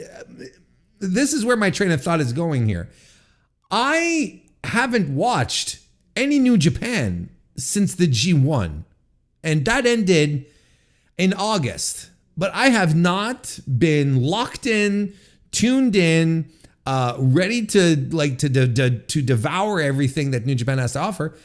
I think the promotion right now is at such an extreme low point creatively, and not because they don't have the talent, but creatively this promotion is just completely flat, and it's it's just completely slipped my mind. Like to a degree where I don't even think about New Japan Pro Wrestling, which is nuts to me as a fan. It's crazy that I'm not even thinking about the promotion because I'm so exhausted and tired about how it conducts itself. I barely knew there was a show this weekend. I was more hype for this. I was more hype, okay, for the Pokemon show in CMLL. I was more ready for that than I was for this. Like the Pokemon show, I was like, oh yeah, it's coming. I said Pokemon. I know I did it on purpose. The Pokemon show, like legitimately, I was like, okay, I'm very curious. Then they released the card, and I'm like, this is a pretty good show. And then I watched the show, and I'm like, damn, this was such a blast. A super fun card. Crowd was super into it. And it was for all intents and purposes, it seemed to be a very different crowd than what they get usually in Arena Mexico. So like the crowd was just eating this up. They were like Pokemon fans that were just like here to have a good time and celebrate, and they were popping for everything. And Mystico coming out dressed out as Halucha and Hechicero as Machamp, and they're just going nuts. And they had Kira and Togepi gear. Like look, you see where I'm going with this? Like I was much more excited for that. I was looking, and then then there was the big Saya Kamitani Izumi show this weekend. The Stardom show in Korakuen, which they completely utterly filled out. Right, sold out, I should say. Filled up is what I wanted to say. Not filled up. So I wanted to do filled up, sold out, and it came to filled out, and that's kind of weird. It's just that's just weird. So I'm already looking forward to that, and then Stardom decides to make it free, and I'm like, okay, well, this is like, let's go. And over the past week, if we go back like maybe like 7-8 days. You got a great show from AEW over at All Out. Then you had the fantastic anniversary show from CMLL, and I'm just like completely enthralled with promotions who are doing so good that are putting on really tip-top shows. CMLL, Stardom these days are just like fantastic to watch. They're extremely well booked, well put together shows with really great wrestling on top of that. So I forgot that Destruction in Kobe was this weekend. I was like, oh wait, the tour is on right now. Like the Road 2 tour is on right now. It completely slipped my radar. And this is where I am with New Japan right now. And it is completely bonkers to me. That for years, this was like one of my prime promotions, like, sitting down and clenching my fists and going, let's go, let's have ourselves a really fucking great show. And then you go out, you'd watch the show and you go, yeah, this was a fucking great show. Now I sit down and I'm like, all right, I just hope for the best. And that's not a great attitude. Sitting down to watch, like you're ostensibly one of your favorite wrestling promotions, and you're like, well, let's just hope they don't fuck it up too much. That's not like that's some very that's some very Stockholm syndrome shit, right? Maybe I need to be checked out here. Maybe I need to speak to a professional. I'm happy to report that the show was good, but not like a solid good, not like a typical good that I can deliver you like a WrestlePalooza good. I'm like, yeah, this was a good show. I'm going to be like, this was a good show? Like almost with a question mark at the end of the sentence. When people talk like that and they always end their sentences as if they're asking a question. You're not quite sure if you should be stating an affirmation or answering some type of pop quiz. But that's how I feel. Like this Destruction Kobe 2025 was a good show, but terribly flat. Just like it's like driving through Iowa. It's like you're pulling off of recent experience. It's like driving through Iowa. You're like, the cornfields are pretty. But all there is fucking cornfields everywhere, as far as the eye can see. So, you could have so many worse,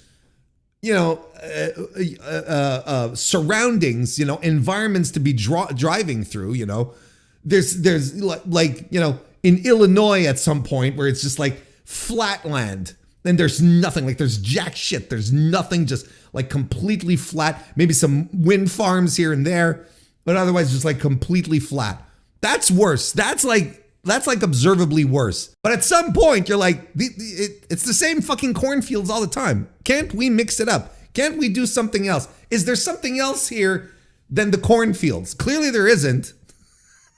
There's not much other than the cornfields. And they're pretty. Don't get me wrong. Like I said, I much prefer to be traversing, miles upon miles. upon square miles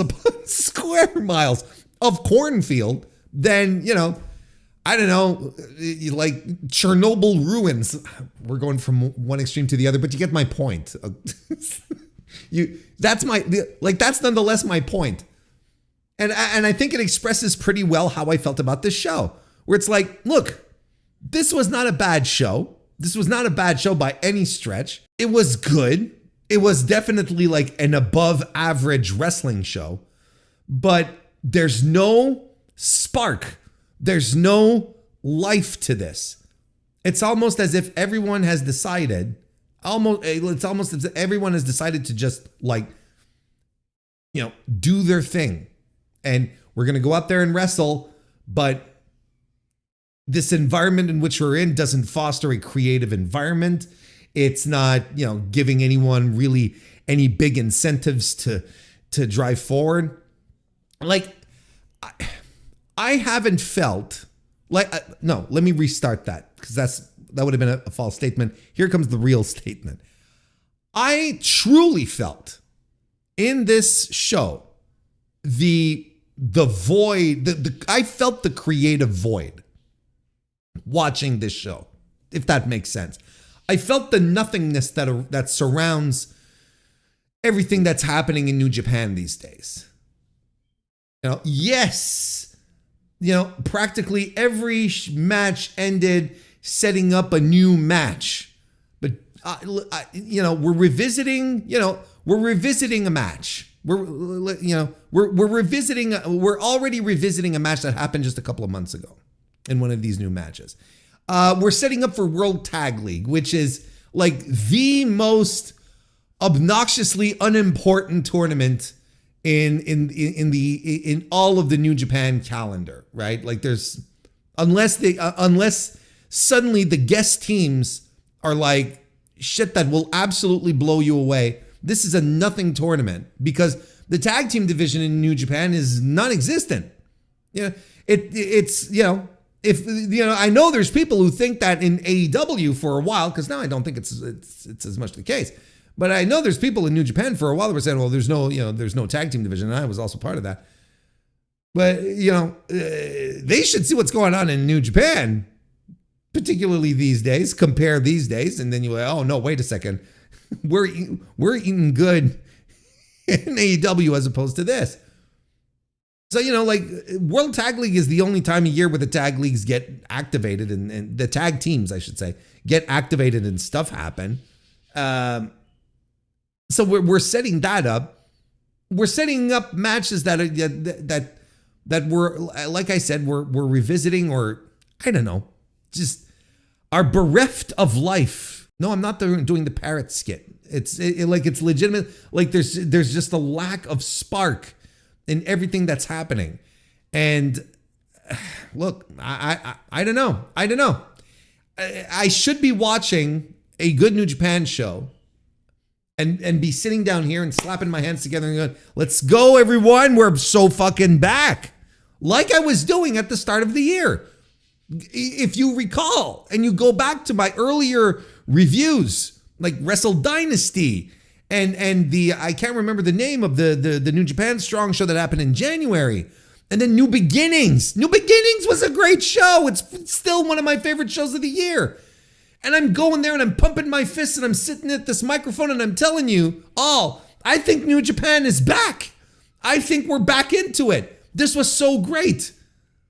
There was so much good stuff coming out of that show.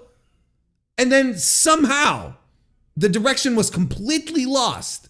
We veered off into a ditch.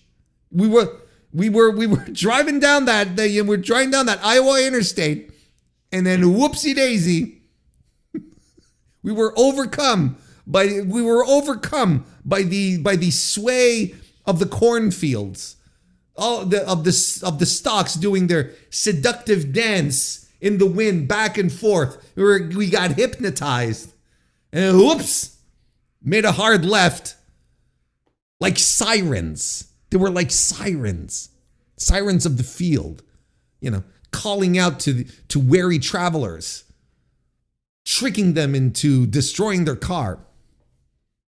My analogy doesn't work anymore. I just went off, just started thinking that it was funny, at least to me. Hope you enjoyed it. That's the long and short of it. That's the long and short of the show. I don't know, man. I think we should just start reviewing, and we're going to start from the bottom of the card and make all our way up because, I don't think there's anything I think the lead, if you were to ask me, what's the lead here, Warren? I think the lead is it was a good but flat show that encapsulates the issue with New Japan now, and it's just creatively, it's in a void. And I felt the void. I felt the emptiness. I felt the shallowness of what was being presented to us. We keep going through motions. We're not throwing our weight behind one guy or, and the guys and the guys that, you'll see what I mean, but there's guys that naturally the audience will gravitate to, and we're not even giving them like true center stage to get us hyped for their upcoming encounters. Well, you'll see very shortly what I'm talking about. Let's get to it. Let's start reviewing. You'll see what I mean as I go along. If you're not quite sure, allow this video essay to convince you, to sway you to my side. Here we go. Shota Umino, El Desperado, Yo, and Yoshihashi, and Yuya Uemura defeated the House of Torture quintet of Evil, Sonata, Sho, Doki, and Nicholas Togo. This was fine, fine. Nothing bad about it, nothing tremendous about it, just fine. The idea, what we wanted out of this were angles. It was just angles moving forward. The idea here was there was a lot of work put in to establish Uemura and Umino as a tag team that they get along. They came out at the end after Despe and Yo and Yoshihashi, and they came out at the same time, and they're chuckling it up. They're having some chuckles, Shota has a backwards cap now on. I believe it's a tribute to AJ Lee. I think that's what the ball cap is. And throughout the match, at least in the big spots, Uemura and Umino would do double team shit to really establish that, hey, we are a tag team right now. We are a true to form tag team. They'll probably call themselves I don't know, what will be the goofy name? What will be the dopey name where it's Shooter, Roughneck, and what is it? Heat Blast? No, it's not Gene Blast. It's Heat something. It's Heat Man. It's Heat Vision. Heat. It'll be something like Rough Heat or Heat Neck. I think that's what I'm going to call them. I think I might call them Heat Neck moving forward. I think that works. I think that works. If you're going to do the goofy combo thing, that's what it should be. And then of course, and this is to the point that I was making just a few moments ago. El Desperado and Dookie. Those are two guys that so incredibly easily you can get your fans to rally behind because everyone loves El Desperado, and Doki has such a loyal fan base. You combine the two together, people want this match because we still remember the Wrestle Kingdom match and how we were cheated out of it, and how a lot of people were thinking that this was going to be the match of the night, and I for one was very excited about it. We still want this match to happen. So let's go ahead and have this match happen. And, they stared at each other, and they did the usual thing. They had a little bit of confrontation in the ring. There's so much more focus that could have been put on these two dudes as opposed to honestly, Heat Neck, who are going to be relegated for tag league, for a couple of weeks, and then the tag team is going to disband. Then then it'll be back to regular business. Whereas Desperado and Doki, they could be serving up like a true to form feud. But then again, look, El Desperado didn't even defend the IWGP Junior Heavyweight title on this card. He did it on one of the nights of the tour. And I'm like, well, okay, well, see, this is what New Japan thinks about it. And they don't realize, somehow they don't realize how much of a beloved star El Desperado is. People love El Desperado. They don't even, like, they have him right there and they could be putting him in centerpiece feuds. But no, we've got to have, we got to have Hiromu Takahashi, excuse me, and Taiji Ishimori wrestle each other for the 70 millionth time, right? That's what we have to have for a title that doesn't even exist in New Japan. So I'm so confused. I don't understand. Anyway, like, what is it? Like 3 stars for the opener? Let's move on. Hiroshi Tanahashi defeated the Great Okan. I really thought the Great Okan was going to get his big win over Tanahashi. Never been able to get rid of him, but no, it looks like the boss put the kibosh on that and was like, nope, no. This was all right. I don't know. It's all right. Like, I thought Tanahashi was showing extreme mobility problems. But then again, like, Tanahashi turns it up when it's time, when it's the big time matches. He knows he's second from the top. Wrestling Great Okan, a guy who will probably never rise above this station, which is weird, but nonetheless. Like, this is probably it for Great Okan. Like, this is probably his level moving forward. Unless there's some, look, don't get me wrong, a simple, proper repackage and he's good to go. But I don't think this is happening. I think this is it for him.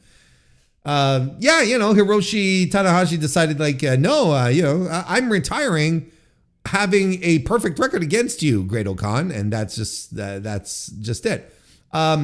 It might be fueling something regarding the United Empire.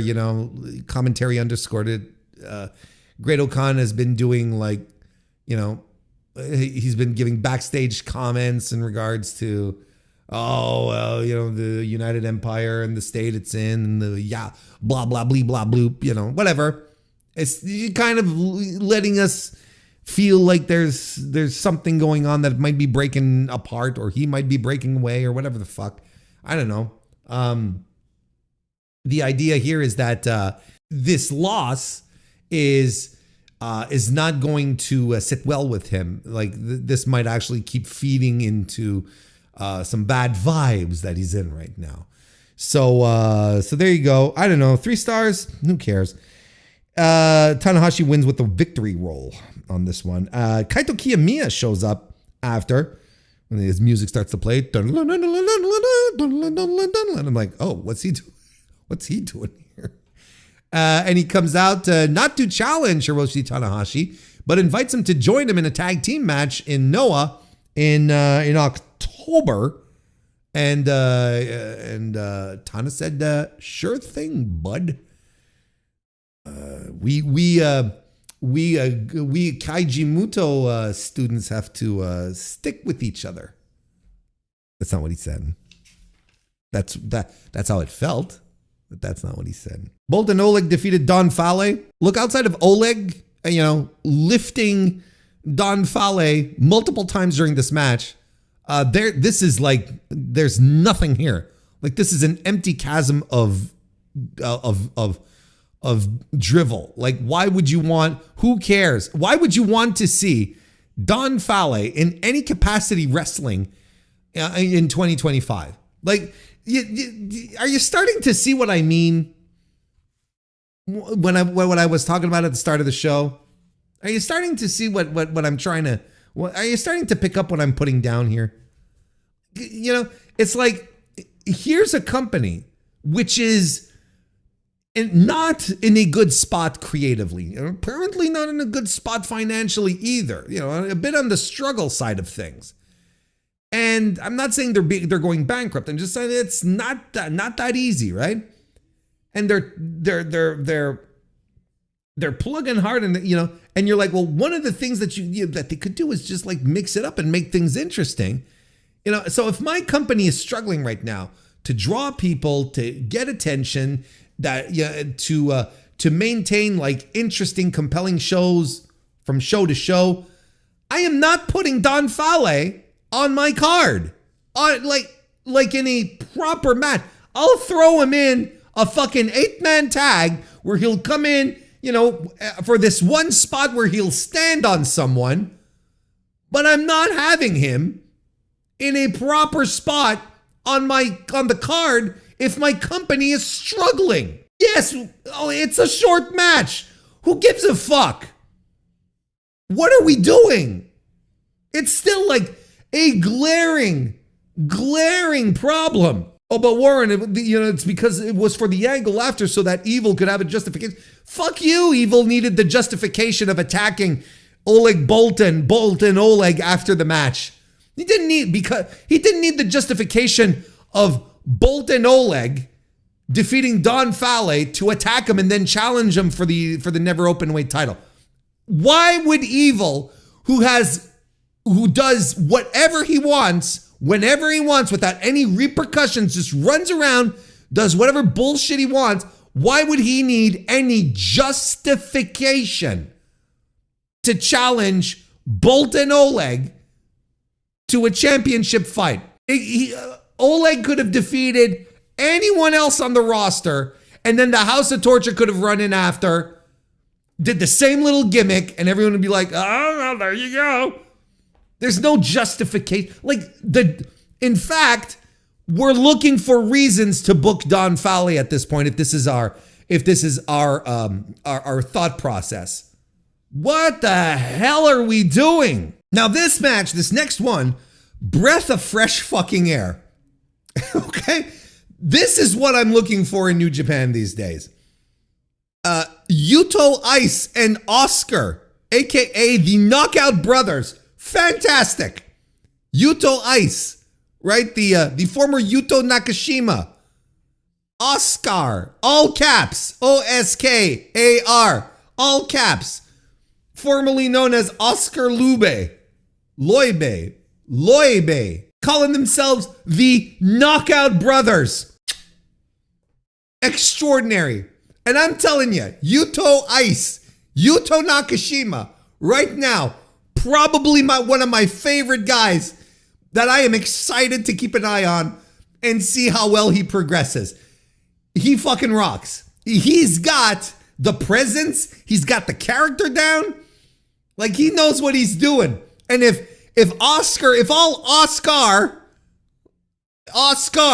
caps Oscar, stands in the back with his fucking, Mark Calloway hair and the bandana over his nose, and just stands there menacingly as he tries to get his main event tan going, I'm all for it. It's fantastic. This team rules. I was like, holy shit. Like, I've seen a few clips of them, working Europe and whatnot. I hadn't seen like this more finished product because, like I said, I haven't been watching the tour. I haven't been watching the road to, I should say. So I see them pop up here challenging Taichi and Tomohiro Ishii, and I'm like, these motherfuckers have to beat them for the belts. Have these guys go into World Tag League as champions. And goddamn, they did it. And I was like, okay, this rocks. This is cool. And the match was super cool.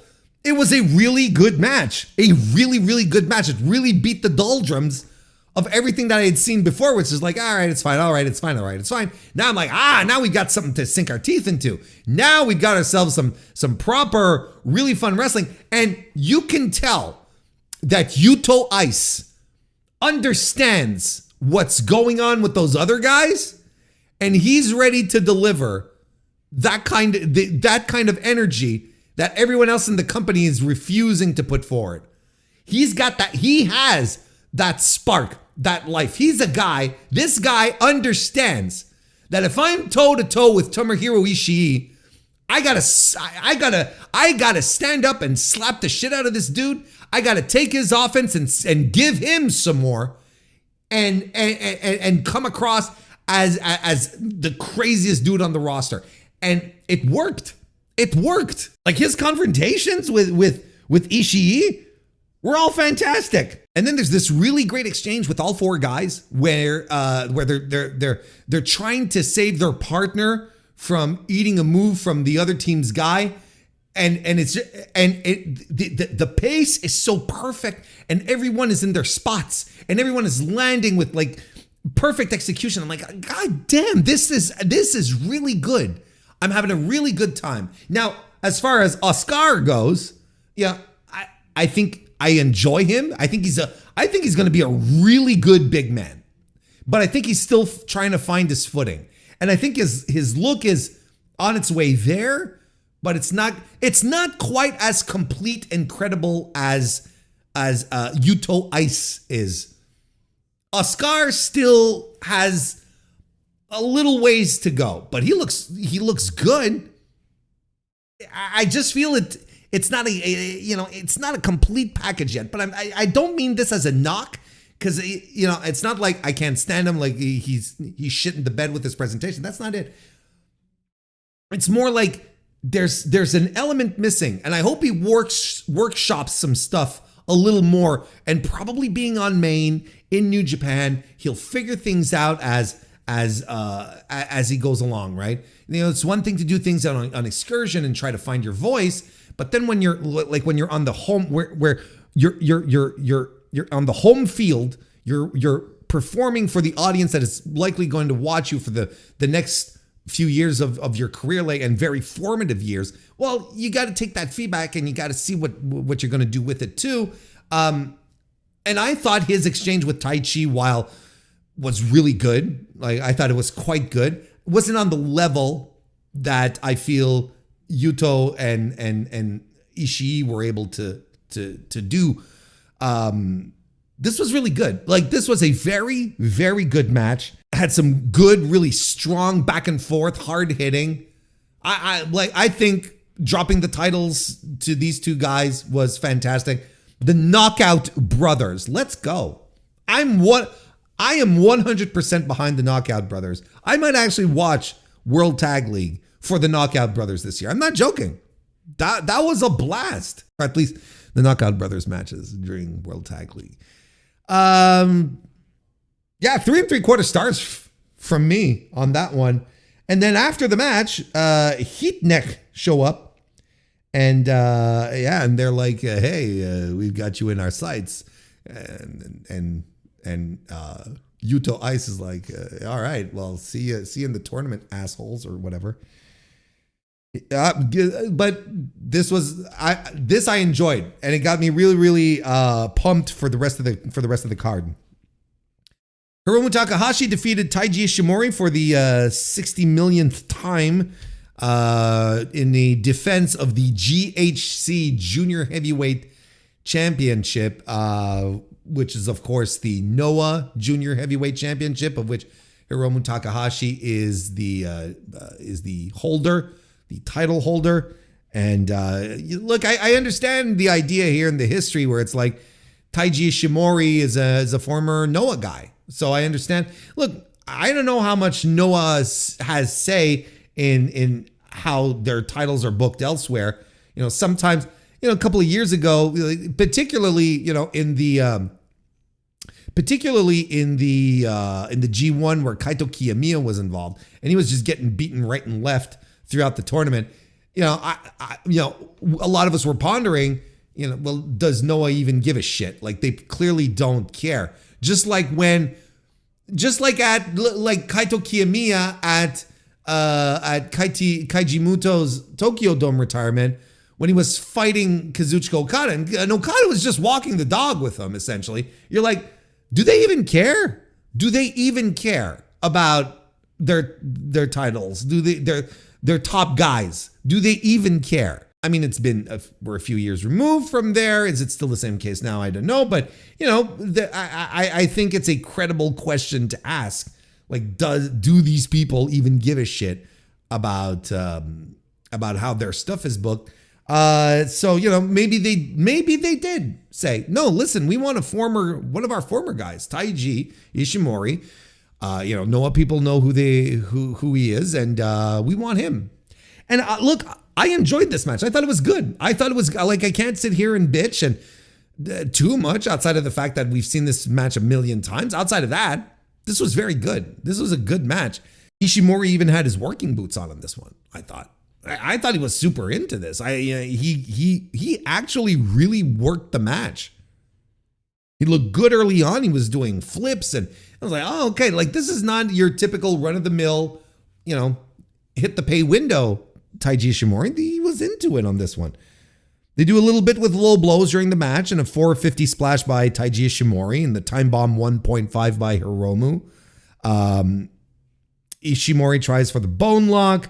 And of course, Hiromu gets out of there. Hiromu catches Ishimori and lands the time bomb 2, followed by the time bomb for the win. So a good little match. I have no issues. No issues with it. After the match, Eita comes into the ring to sort of stake a claim for the GHC Junior Heavyweight Championship and to be the next guy. Of course, he's another junior from Noah. So we're setting up our boy Hiromu's next defense over on someone else's show. I mean, look, again, I can understand that the company right now is probably dealing with the Hiromu Takahashi who is a little disgruntled, who's wondering, well, what's next for me? I have done fucking everything in this company. And they don't want to let him go because they know he's a guy. He knows that, he's someone that's very over with the fans. They don't necessarily want to let him go. Are his aspirations to becoming a heavyweight absolutely done and buried? Look, I feel like for the past 5 years, every year, people have been saying, oh, well, this is the year that Hiromu goes heavyweight. Oh, well, this is the year that Hiromu goes heavyweight. Ever since he came back from neck injury, in fact. Ever since he came back from neck surgery, every year it's been, oh, well, this is the year that Hiromu comes back. This is the year that Hiromu becomes a heavyweight. And it never fucking happens. It never happens. So, I don't know. You tell me what's next for Hiromu. So if the company has this plan for him where they're like, look, you can go wrestle elsewhere. We'll create connections for you. You can go wrestle in Pro Wrestling Noah. Why don't you head over to the US, do a little stint there in AEW? And he left a very good impression on the folks backstage in AEW on top of that. I think he's a guy that if he wanted to come back, I think he'd be welcome back. I'm not saying that they're going to hire him. Just saying. I think he's a guy that he's established a good rapport with the people backstage. So, it's like, maybe this is the kind of thing that'll keep him happy, but I don't know. I honestly don't know what to think about her. Cause then again, he's going to do like this fucking, he's going to do the Iron Man DDT Iron Man Championship, right? Wasn't that what commentary was saying? Did I misunderstand it? It's like 120 minutes. Like it's the Iron Man Championship, right? Like it's the goofiest title in pro wrestling. Like, is that serving him? Is that serving himself properly? With what he wants to do? Is this like the right direction to go, Hiromu? He likes the comedy. He likes the goofiness. He enjoys that. Anyway, look, I enjoyed this match. 3.5 stars. The questions about Hiromu Takahashi's career continue to plague us. They continue to plague us. Yota Tsuji defeated David Finlay and mind the match of the night. This rocked. They fight on the ramp early on. Tsuji tries to do the spear and he eats an Irish curse on the ramp. And they're just like throwing each other at each other, landing in some big strikes. It's a very, very physical match like you'd expect. It's a Dave Finlay match. So he's getting the big juice out of Yota Tsuji in this one. David Finlay lands a Dominator and he counters a spear, I should say, and spins it into Oblivion move. The Marlowe Stomp is countered by a gun stun as well. Like, Dave had solutions for everything here, and I really liked it. It was very good. Now here's one thing that I really want Walker Stewart to try and figure out how to call this properly. And okay, you've probably all noticed this, right? In New Japan, some wrestlers have like these quick release versions of their finishers, but they're not the actual finisher because they don't finish the person off. It's like a quick release of the finisher. It's like, remember when Okada used to have the spinning Rainmaker, right? That wasn't the Rainmaker, but he'd do the spinning Rainmaker, and Kevin Kelly, bear with me here, Kevin Kelly would call it as the spinning Rainmaker, right? It's the same thing with Naito. He'd have like a dozen Destinos, right? But there's one way that it's executed that is actually the Destino in which you land it. Now, in this match here, David Finlay does like a version of the overkill, but like a really quick release one, I guess you'd call it, where he doesn't lift the dude up. And Walker Stewart called it like the overkill. And he was selling it on play-by-play like the finisher had just been landed. And I'm going there and I'm like, no, that's not the finisher. And then he goes 1, 2, and then Yota Tsuji kicks out and he goes, what? And it's not the first time the commentary does this, where, like at some point in the match as well, in this same match, Yota Tsuji hits a spear and he says Gene Blast. But no, it's not because the Gene Blast, he has to go do the 3-point stance in the corner. That's how you know it's the Gene Blast. If he's just bouncing off the ropes with the spear, it's just a spear. And I know, and look, okay, I understand that this is fucking annoying. This is a fucking annoying conversation to have. It is it is a 100% nerdy conversation to be having right now.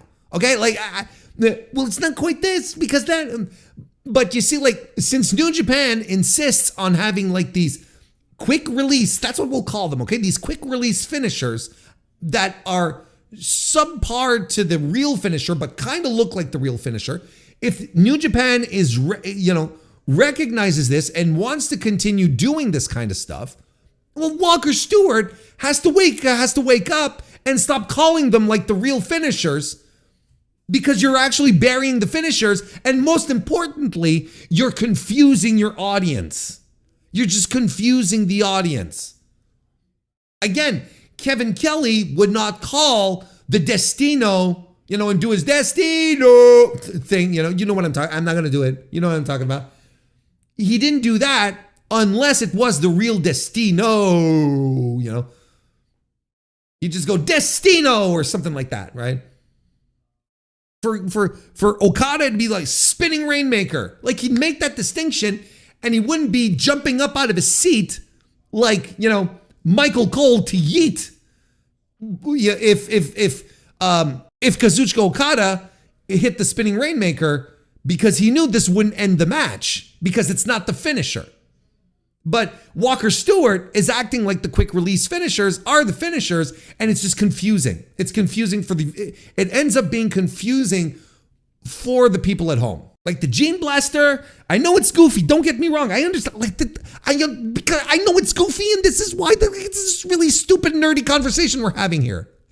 But the Gene Blaster starts with the 3-point stance, and the Into Oblivion. No, the what does he call it? The overkill now. He has to lift the dude. So we can't go around and we can't just be calling finishers willy-nilly, is what I'm saying. It's confusing everyone. Anyway, this match fucking rocked. It was super physical. These guys really worked hard, and this continues the trend. When I was talking about the G1 as I was watching it this year, this continues the trend that I have noticed in regards to Yota Tsuji, where I feel he's starting to put everything together. And it's more than just starting at this point. I felt like he was starting to put it together during the G1. Now it's like, I think he's really figured it out. I think he's got a better understanding of what he has to do and how to use his size and whatnot, his presence, so that he can come across like a big star. And I'm feeling it more and more. And again, in this match with David Finlay, I'm watching like, okay, there we go. I'm seeing it again. Like I'm not as convinced that he's just going to be a vibes guy. I'm starting to think that he's got the work in him. He's got that worker in him. And he's starting to piece it all together. And I'm all for it. I'm all for Yota Tsuji, superstar worker. I'm stoked for I'm excited for the Yota Tsuji 5-star series. Let's go. There's nothing like, why would I not want that? Why wouldn't you want that? So this rocked. I gave it 4 stars. It's my match of the night. Spoilers for the rest. But this was really good. This was terribly, terribly, terribly good. Gabe Kidd defeated Shingo Takagi to retain the IWGP Global Heavyweight Championship. Gabe going around and beating Shingo in Shingo's old stomping grounds is, oh yeah, it is what it is. I mean, here's the thing with Shingo. Here's legitimately the thing with Shingo is that this match again was a very good match again. But as much as I love Shingo Takagi and watching him wrestle, and I know probably a lot of you as well, Shingo never wins matches anymore. Like, I know there's a lot of people who see this in a very positive light saying, well, Shingo is working with the young guys and he's putting the young guys over. And I understand that. But we're getting around to having the Chris Jericho conversation over in AEW where Chris Jericho, yeah, worked with a lot of young guys, worked to put a lot of, lost a lot of feuds to a lot of other guys to get those guys over. But he stopped winning matches. So at some point, it became irrelevant to beat Chris Jericho. It meant nothing. It stopped being meaningful because Chris Jericho just stopped winning matches. It's the same thing here. Shingo Takagi is... He's one of the all-time great workers. He's a tremendous pro wrestler. But right now, beating Shingo is like par for the course. It's not as meaningful as it once was because he never wins the big ones anymore. So, look, don't get me wrong. I'm not saying he should have beaten Gabe Kidd. I think the right man won here in this match. I'm saying that Shingo's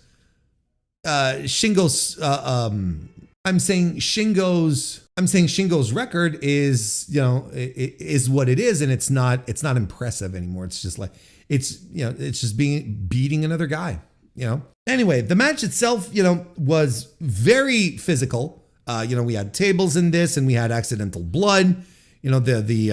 The Made in Japan spot off the apron through the tables was just completely bonkers. But it was sloppy. I thought the match was sloppy. I thought Gabe was off his game. I thought Shingo was off his game. This should have been much, much, much better. And I know there are people out there who like this match a lot more than I did. I give it, look, I didn't hate it, but it's not cracking 4 stars for me. I'm going to give it 3 3/4. Because I thought the work was too sloppy. I thought they just there was a disconnect between the two, and they just couldn't seem to mesh. I really felt like they were moving from spot to spot in the match. I don't know what it was. Gabe didn't seem as fired up as he usually is. I couldn't tell you what it was. I don't know what it was. And it's wild to me. Commentary pointed it out that the last time Gabe Kidd was in a ring was in June. Now I understand he was injured and had to, in a New Japan ring. The last time was in June. He was wrestling. He's been wrestling in AEW since, right? It's baffling to me. What a weird year this guy has had. What a very, very weird year. Just came off, started the year so incredibly hot. People wondering if this is the guy who's going to save New Japan. And then the booking goes awry, and whatever good and intense that they were building with Gabe sort of slipped away, and then he got injured. And I'm sure the G1 had big plans for him, and that stinks. Don't get me wrong, that's awful. But we have to look at the results here, right? At where we're at, and I'm like, man, this stinks. This stinks for Gabe. It really does. It makes me feel bad. So the finish comes when a really rough Dr. Bomb lands by Gabe, and then the Gotch style pile driver, although he didn't really clasp the leg, but look, this was it's in the vibe of the match. You know, like there's some matches that are sloppy, but it works.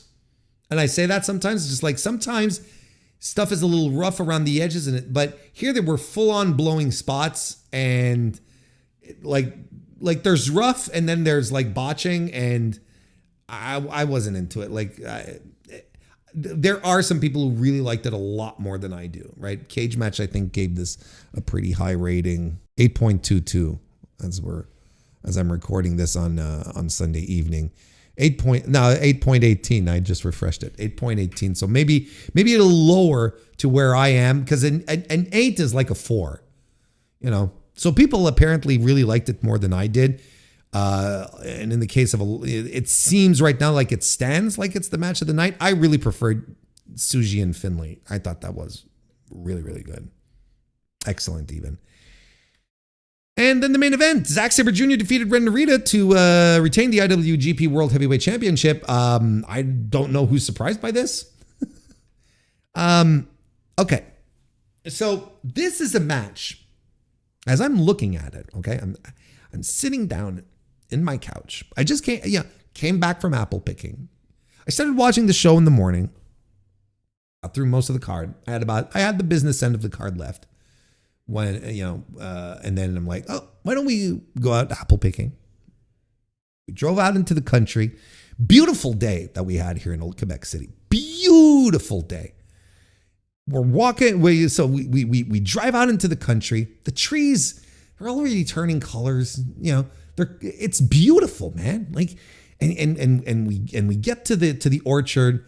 And we get in there and we start picking Honeycrisp apples, because we're like, we're gonna make the best damn apple crumble ever. Like right now it's done.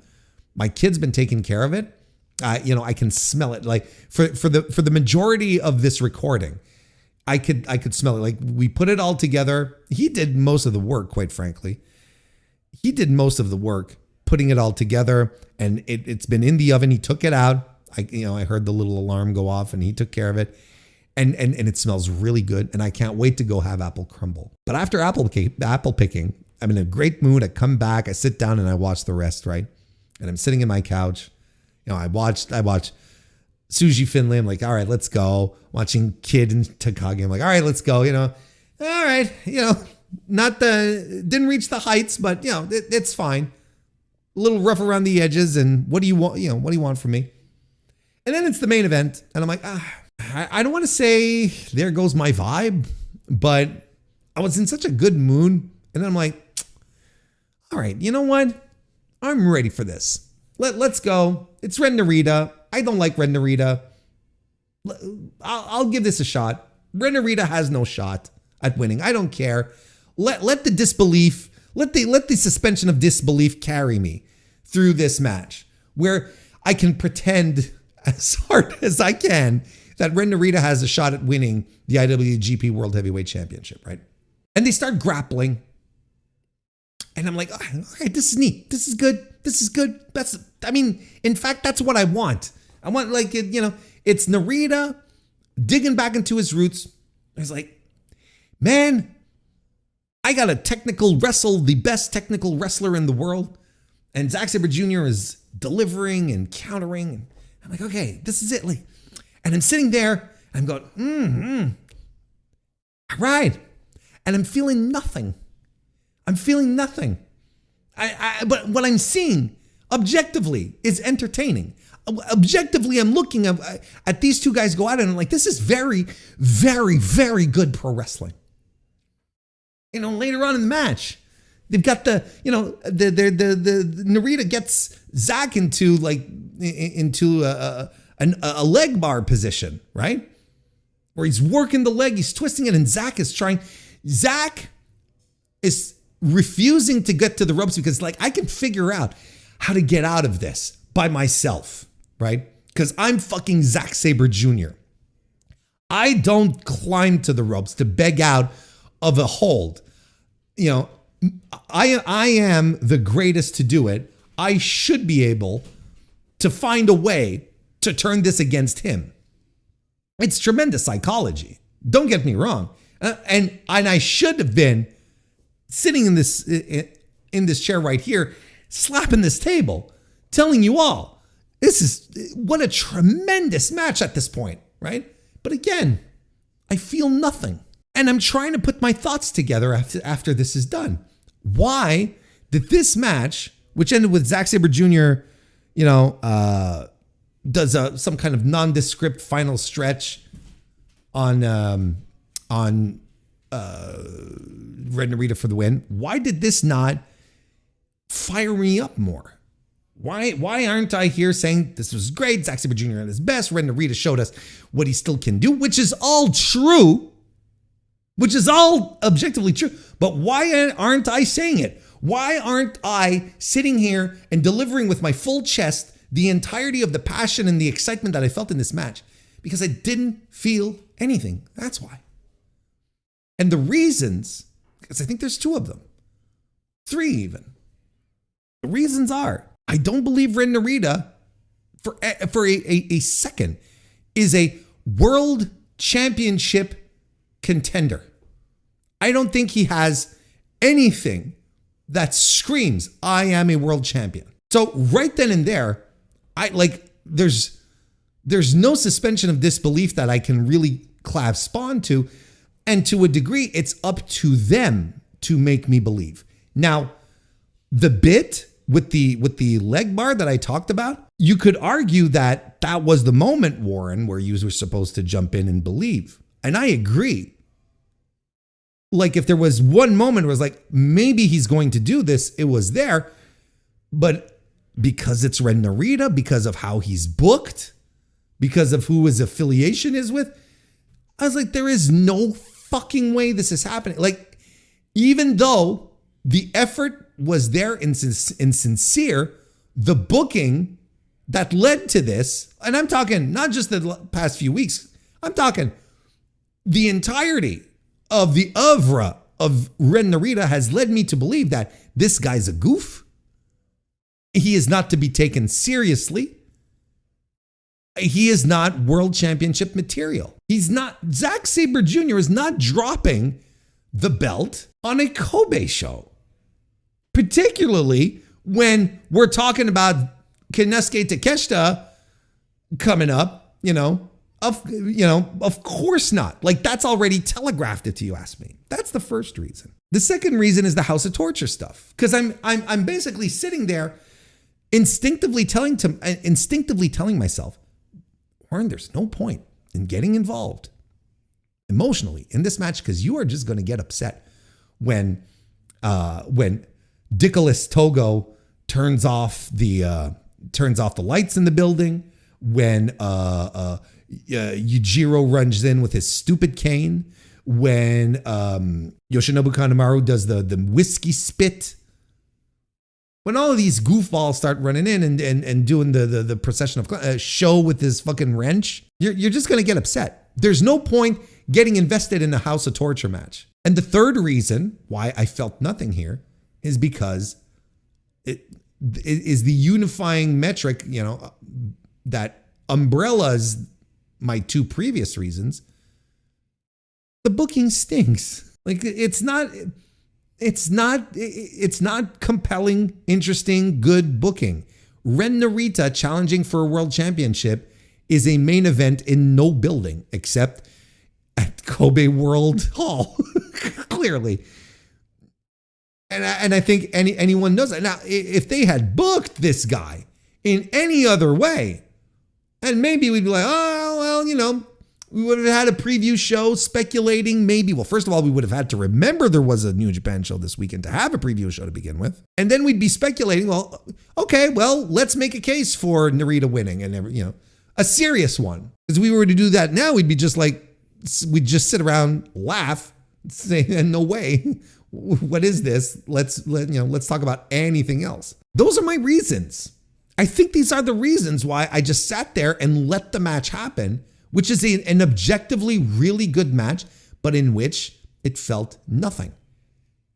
And then when it was done and I could put the whole card, in my purview, I was like, okay, this main event absolutely represents New Japan Pro Wrestling. This match absolutely represents this card and New Japan Pro Wrestling as a whole, where the wrestling is good. There are wrestlers here who are incredibly talented. Like, there is nothing but world-class talent on these shows, but there is no spark. There's no feeling. There's nothing. There's just a void. There's stuff happening, but it doesn't feel interesting, doesn't feel dynamic, doesn't feel compelling. So I'm going to give the main event 3.5 stars and I wish it got me into it more. But the combination of everything together was just, and that's it. Like, this is a 3.5 star wrestling show. A good show. Nothing out of the ordinary. Nothing terrible. Just a good show. And a perfect expression of where New Japan is today. Having people come out to challenge for matches and, we're doing this again. I forgot to mention, right? Gabe Kidd, Yota Tsuji came out. Forgot to mention this. Yota Tsuji came out after his match to challenge him again. This has happened a few months ago. We're already going back to that well. And Zack Sabre Jr. here after his match. After all this evening, right? Of all these people showing up to challenge for matches, Evil, the Heat Neck. You even had another guy from another promotion come in to challenge for his match. Konosuke Takeshita, nowhere to be found. And Zack said it in his promo too. Oh, you're not here. Right. So I'll talk to you through this camera. Holy moly, people. You're objectively the most important story in your company, your world title angle, right? Which is, for all intents and purposes, the most important angle you should be running because it's the top people in your company, and the main challenger isn't there on a night where all challengers were coming out after each match. Everyone was coming out after their matches except for the top two. Basically everyone who had a title, right? Everyone who had a title had a challenger come out. That's how we should approach this. Evil came out, to challenge Bolt and Oleg. You had Heat Neck coming after the Knockout Brothers. You had Eita coming in for Takahashi. And then you had Yota Tsuji coming back for Gabe Kidd. But Takeshita, nowhere to be found. Now, before you pop into the comments and say, well, Warren, he had his AEW, whatever the fuck, he had to, he had some obligations. He had dates. Was booked. I don't know what his schedule was. I don't know. And frankly, I don't care. I don't care. Because this is whatever obligations he had, this is still what it ends up looking like. Every challenger, every champion had a challenger come out immediately after, but the challenger for the world title was nowhere to be found. Your world champion was the only guy who didn't have a guy come out after to talk some shit. Now, again, you can argue, well, these other guys were making matches. The Takeshita match is already made. All right. But do you understand that the perception is still there? That your world champion is the only guy who didn't have another guy come out to talk shit about him? And how weird that sounds and looks. I don't think I'm being unreasonable with this analysis here. Here's the thought. Don't book people from other promotions as your top challenger for the top belt in your company if he's not going to be around to do little angles and fly into Kobe and then fly back out. I'm just saying, did he really have to be in this, in the Dynamite, was it on Dynamite this week that the trios show, the trios thing? Yeah. Did he absolutely have to be on the September 24th Dynamite where he was slotted into a trios match? Did he was that with the representing the Don Callis family who have 1 million dudes in that stable? Did he absolutely have to be there? Couldn't he have not made the flight? I'm just saying. It's not as if he's doing anything critical right now in All Elite Wrestling. Anywho, that's the review. Do I have any recommendations? Well, look, like I said, Tsuji versus Finlay, I think it's a low-level recommendation. How about that? Like, if you want to watch it, it's about 15 minutes. It's not going to ruin your evening. It's not going to ruin your day. It's not going to take up anything, It's like, you could watch it over your lunch hour. It's fine. You'll have a nice little time. But anything else? No, not really. It is like I said, a 3.5 star show. Good, not great, and just no life to it. And that's kind of how I feel about New Japan these days. So there you go. Destruction in Kobe 2025 reviewed and done. And that about does it for another edition of the MrWarrenHayes Show. Thank you so very much for joining me this evening.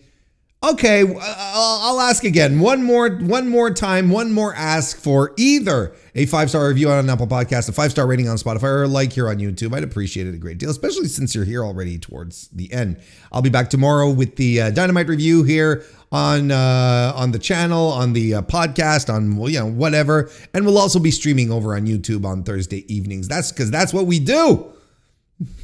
Just as simple as that. And then, the rigmarole continues. If in any case, I will be back next week also for another MrWarrenHayes Show. So hope you are around. Thank you very much for listening. Go watch some Randy Orton and get back to me. And I will see you next time.